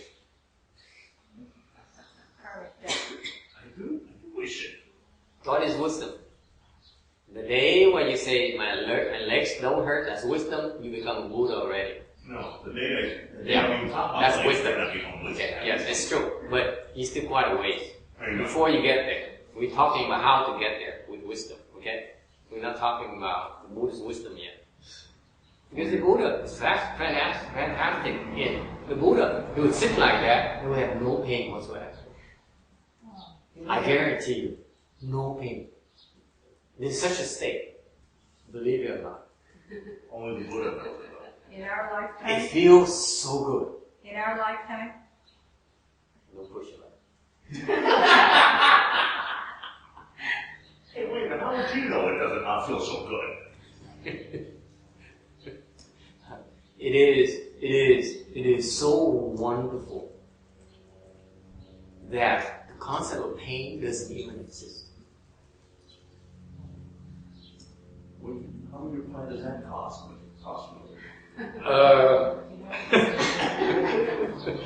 That's a long-term plan. It's not more than 5 years. Going back, trả lời cái gì? Cái nào là cái phước của thầy là cái chứng mà nó đau là phước. Thầy hỏi về cái gì? Có người trả lời nói là về tức là chân nó hoàn toàn không đau. Thầy nói đúng, chân hoàn toàn không đau là cái về. Thế cái thể đó là thể của Phật, còn đâu nó mới tới. Thì từ đây mà tới đó, cái thể là cái gì? So again, going back to the question about wisdom. Your legs are hurting. Ask questions. What is wisdom then? Yes? Not unbuckling early enough. You graduated. That is wisdom. Wisdom is that the knowledge and the ability to execute that knowledge. It says, I know it's hurting, I am not.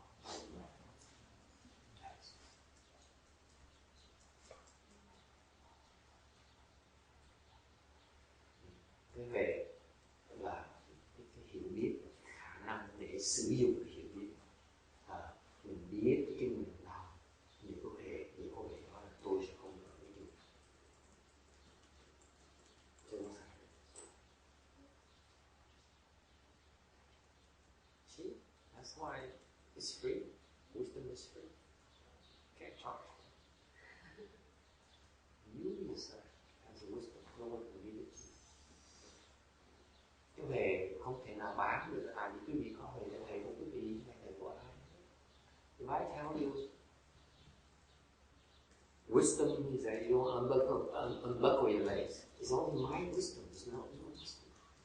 Your wisdom is that when you hurt, you don't unbuckle your legs. That's your wisdom, not mine.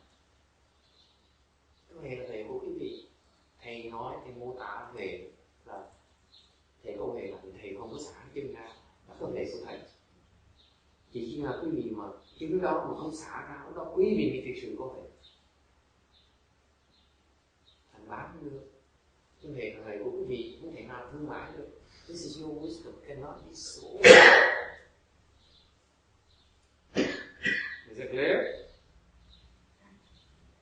It's very simple.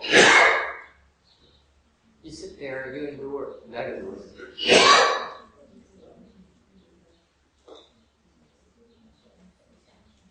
That's why the master has fun looking at your face.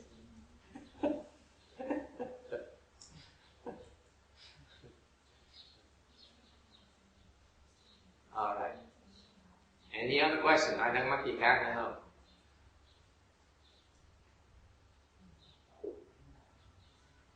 It is that simple. Cái này nó tuyệt vời đó.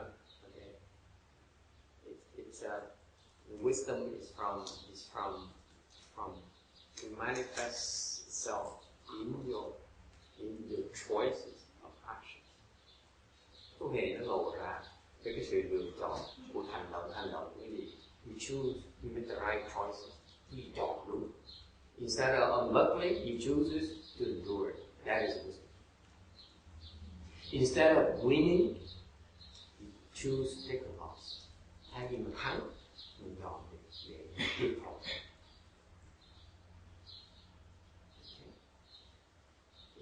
Instead of choosing to make a profit, we choose to give it away. I mean, about it in body. Yeah. Thầy, con xin thầy thầy sử dụng cái giác ngộ và chưa biết giác ngộ, cái giác ngộ nó làm sao mà để mình biết và chưa hiểu giác ngộ làm sao. So what is enlightenment? Enlightenment is the ability, is a lack of confusion. Cái giác ngộ là cái sự vắng mặt của cái vô minh. Làm sao mà biết giác ngộ? How do you know you enlightened? How? You don't talk about it. You are no longer greedy, you're no longer angry, you're no longer stupid. Khi giác ngộ là không còn cái tham, không còn cái sân, không còn cái si nữa. This is not, we're not talking about we're very specific. The level your enlightenment is reflected in your ability to detach. Cái giác ngộ là cái khả năng có thể xả. You look at everything in the world and you say, nothing worth attaching to. Quý vị nhìn hết tất cả mọi sự việc vạn vật trong cái vũ trụ này, quý vị nói không có gì gì.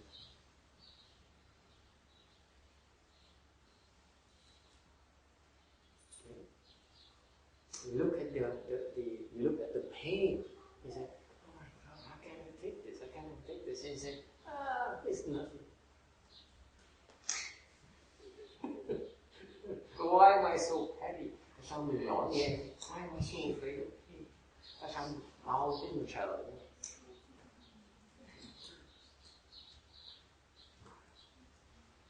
Okay.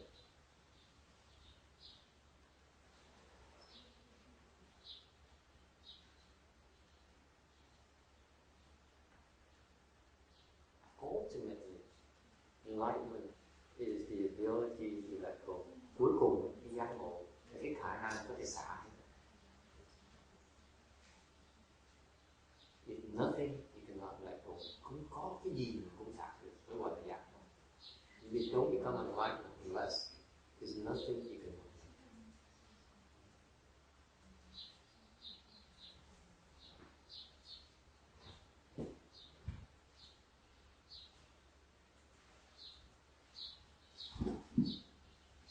Yes. Is your ego the last thing you let go of? You don't let go of the ego. The ego has to let go of you.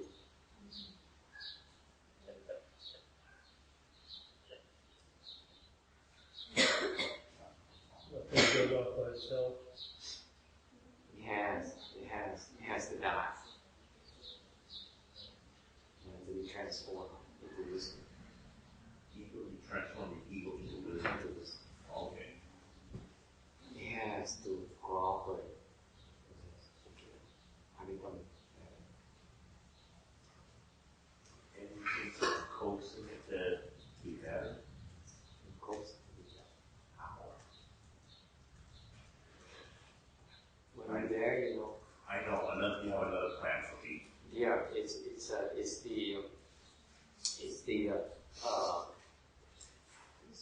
40 Asamkhya Kalpas plan. That's a little longer than the last one. Yeah, the last one is like short term. I know. This one a little bit longer. A little bit longer. Yeah. It costs a little bit more money. Of course.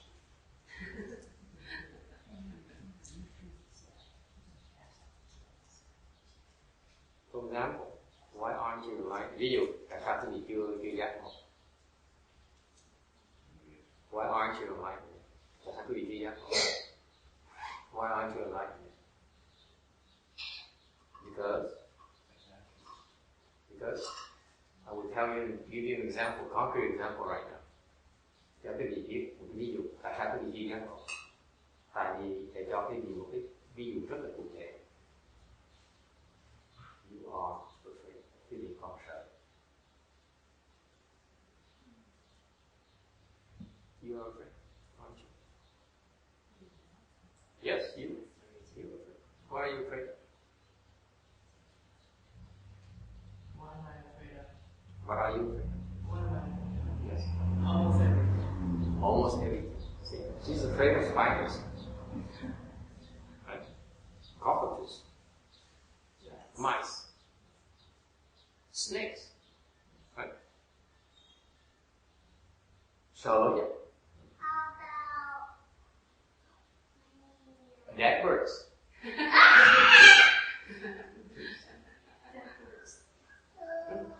People show, you're still afraid, aren't you? You're afraid of mice? You show, con sợ chuột, con sợ nhện, con sợ rắn. Right? How about dead ants? Red ants too. Kiến ngựa, con sợ nữa. Right? I tell you one thing you're very afraid of. How about bad guys? Bad guys. Why bad guys? Tại nó sợ mấy người xấu. Why?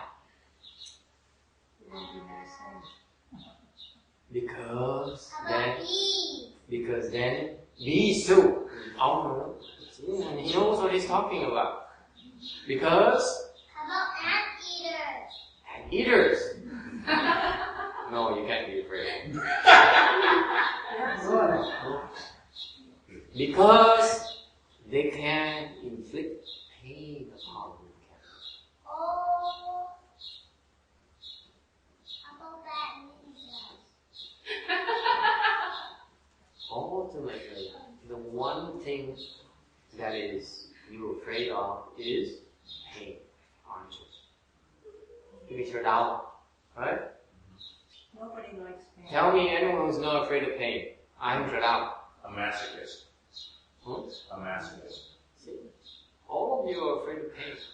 That's why you are not mine. If you're down,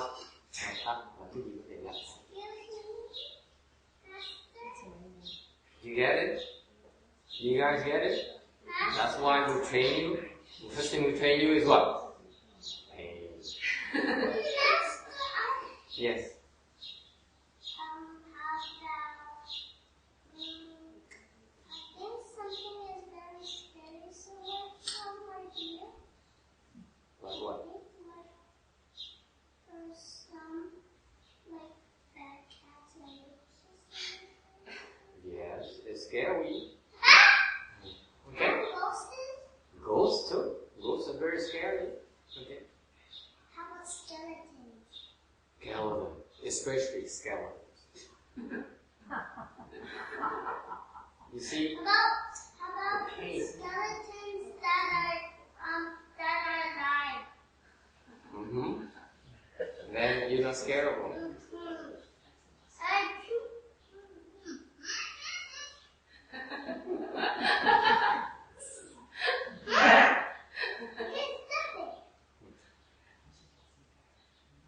If you cannot conquer your fear, you cannot become a man. Cái gì mà không chinh phục cái sợ của mình, cái gì không thể nào dám.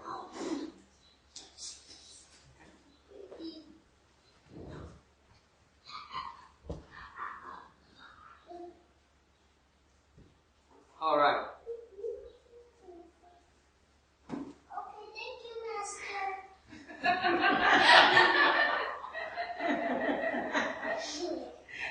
I'm glad somebody's listening to my Sutra lecture and getting something out of it.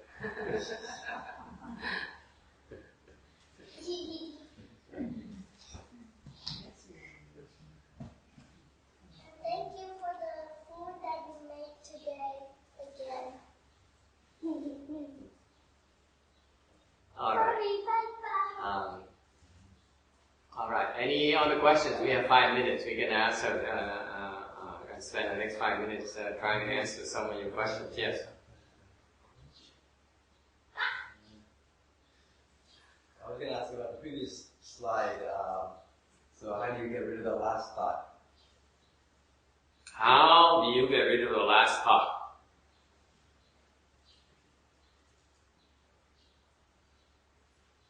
Very carefully.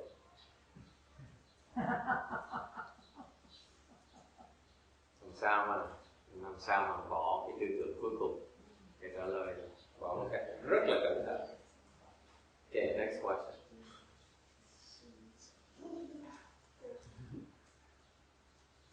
Yes? It depends on methodology. Tùy phương pháp cái gì dùng, cái gì sử dụng. Mỗi phương pháp có cái con đường khác nhau. Each methodology, each Dharma door has a different approach. Mỗi phương pháp cũng có một cái con đường khác nhau. Okay. Next question. Ai thắc mắc gì khác? So that's why when you cultivate, it doesn't matter which Dharma door you cultivate. Thành lúc quý vị tu đó, thực ra cái phương pháp tu nó không quan trọng. Okay. What's more important is you receive instructions how to get there. Nhưng quan trọng như quý vị tìm có được cái sự hướng dẫn để mà đi tới đó. Right? What does it matter whether it's Chan or Pure Land or Secret School or whatever? Tôi cần biết là nó là thiền tông, mật tông hay là tịnh độ, nó quan trọng cho tới đó. The Pure Land people, they can get there by tịnh độ tông làm sao tới đó? Is zombie Pure Land. scary? The Pure Land people, the Chan people, how do they get there? Bên thiền tông sao tới đó? Pain and suffering. Pain and suffering. Cực nhọc. Right? Pain and suffering, a lot of pain and suffering, a lot of hard work. Okay, look at the sixth patriarch. The fifth patriarch made him work in that back room for 8 months. Cái thấy một ngày lục tổ đó, bị ngài ngũ tổ đó bắt làm việc 8 tháng trời, ngồi giả gạo 8 tháng trời mỗi ngày. He was beating their rice husk for 8 months, every single day. And he thought he was special, coming to the fifth patriarch, putting to work for 8 months, laboring. Tới tưởng ngon làm gì, bị sai làm việc. You see a pattern here, folks? Don't come to the temple and say, oh, I'm so special, make me enlightened. You come to the temple and he put you to work. Đi vào chùa, đừng tưởng tới chùa là nghĩ mình ngon lành là thầy đối đãi thầy cái gì đặc biệt, cái gì được giác ngộ, không có đâu. Vào chùa là làm việc cái này. Okay.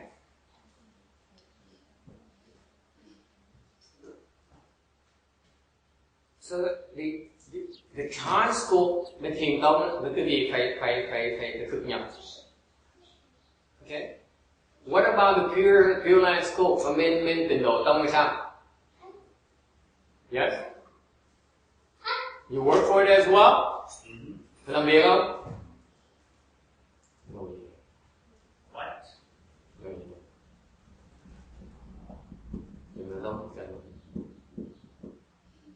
The Pure Land school is the lazy boy school. Cái đó là That's for me. tịnh độ tông, cái tịnh độ với người. The Pure Land school, they said, let me go to the Pure Land. And let me I become a Buddha there. I don't want to suffer. Cái tịnh độ tông á, nói là tôi chủ trương tôi là muốn vãng sanh để tôi không cần khổ. Let's face it, you seek rebirth because you are afraid of pain and suffering. Sounds familiar?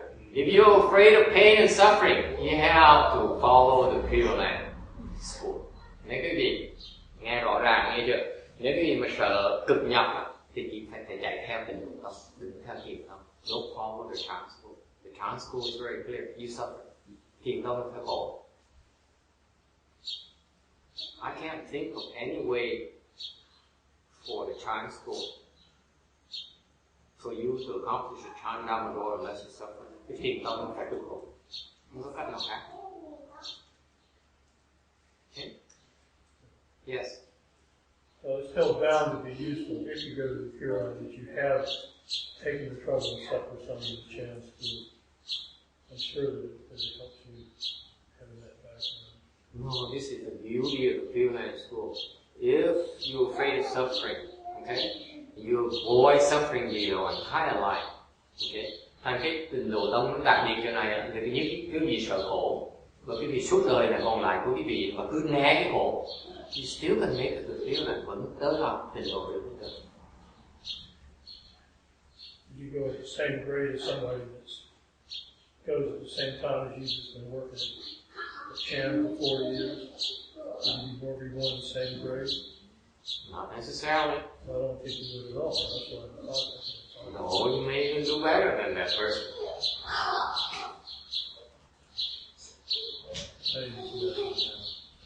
No, I'm not. Not everything is the same. Not everything remains the same. The Pure Land School, objective Pure Land School is to avoid suffering. And do everything you can to avoid suffering. Okay? Cái tinh thần của tịnh độ tông á, mình làm hết bất cứ cái gì, tất cả cái gì để mình tránh cực khổ. That's my attitude about Pure Land School. I go to Pure Land because I like it. I don't want to suffer. I'd rather go to the Pure Land so that I don't have to suffer and still become enlightened. Cái tinh thần của tịnh độ tông đó là mình né cái khổ, mình tìm đủ cách để né cái khổ, mình cách qua tịnh độ tông, vượt qua cái tây phương cực lạc để mà giác khổ, thành Phật mà không cần khổ. You go there, you don't need to suffer, and you become good. Cái qua tịnh độ tông, qua cái cực lạc, qua cực lạc, cái gì thành Phật mà không cần khổ. That's the beauty of that Dharma door. Cái pháp tuyệt vời như vậy. Yes, John. But you haven't told us the catch.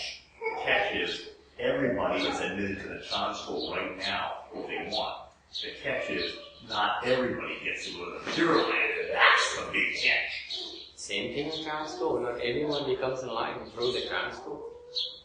You may be working very hard, but let me tell you, most of you will fail miserably in Chan school. Almost every one of you will fail miserably in Chan school. Actually, I can't think of many people who can succeed in the Chan school. I know a few, but it's a handful of people. Among all these brilliant people that you are, most people will not make it. It's a fact of life.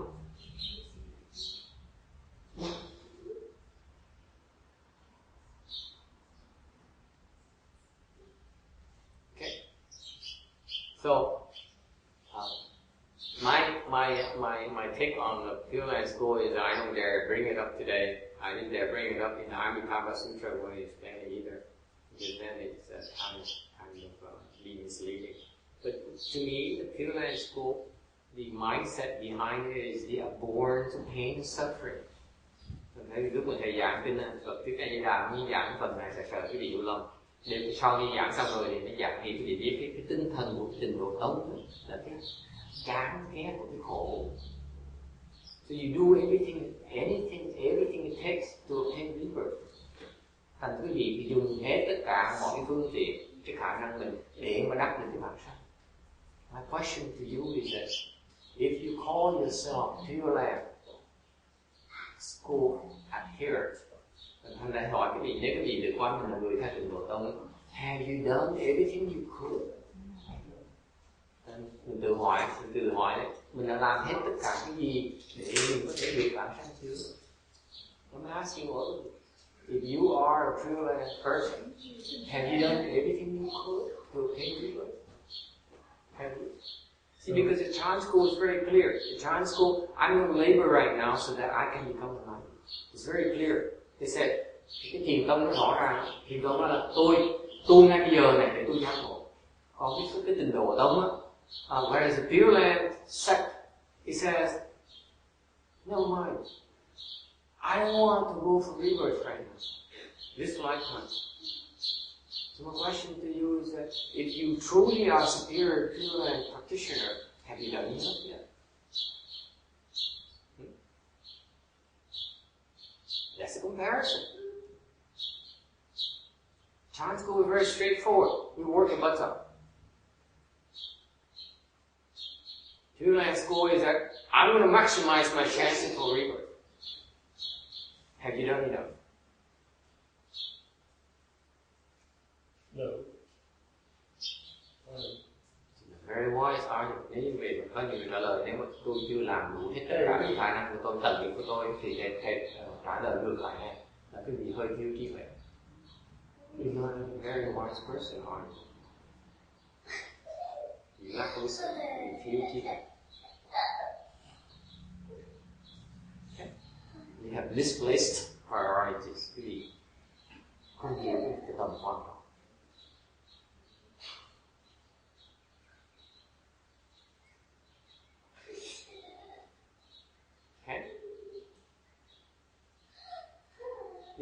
Because when I teach Chan, like yesterday in the Chan class, my objective is to spot those of you who wish to become enlightened in this lifetime. I will help you. I will put you to the test. I say, okay, if you want to become enlightened, I show you the way. Are you prepared to pay the price? Are you prepared to endure the leg pains? And I will see next week who's coming back.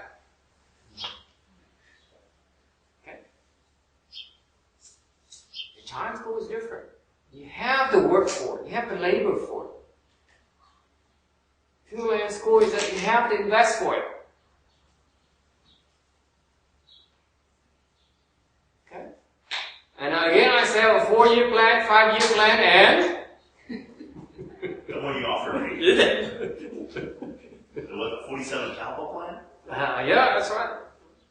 40 Asamkhya Kalpas. Oh, I forgot. Some can what you forgot. Okay? Alright. We can end it today. Let's do the transference and then wrap it up.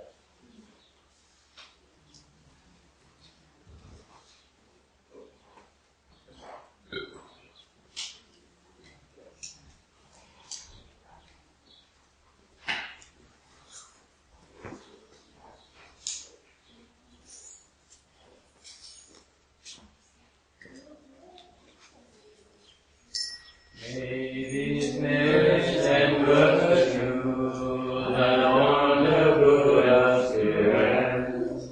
Repay the 4 kinds of kindness above. Angels really will pass below.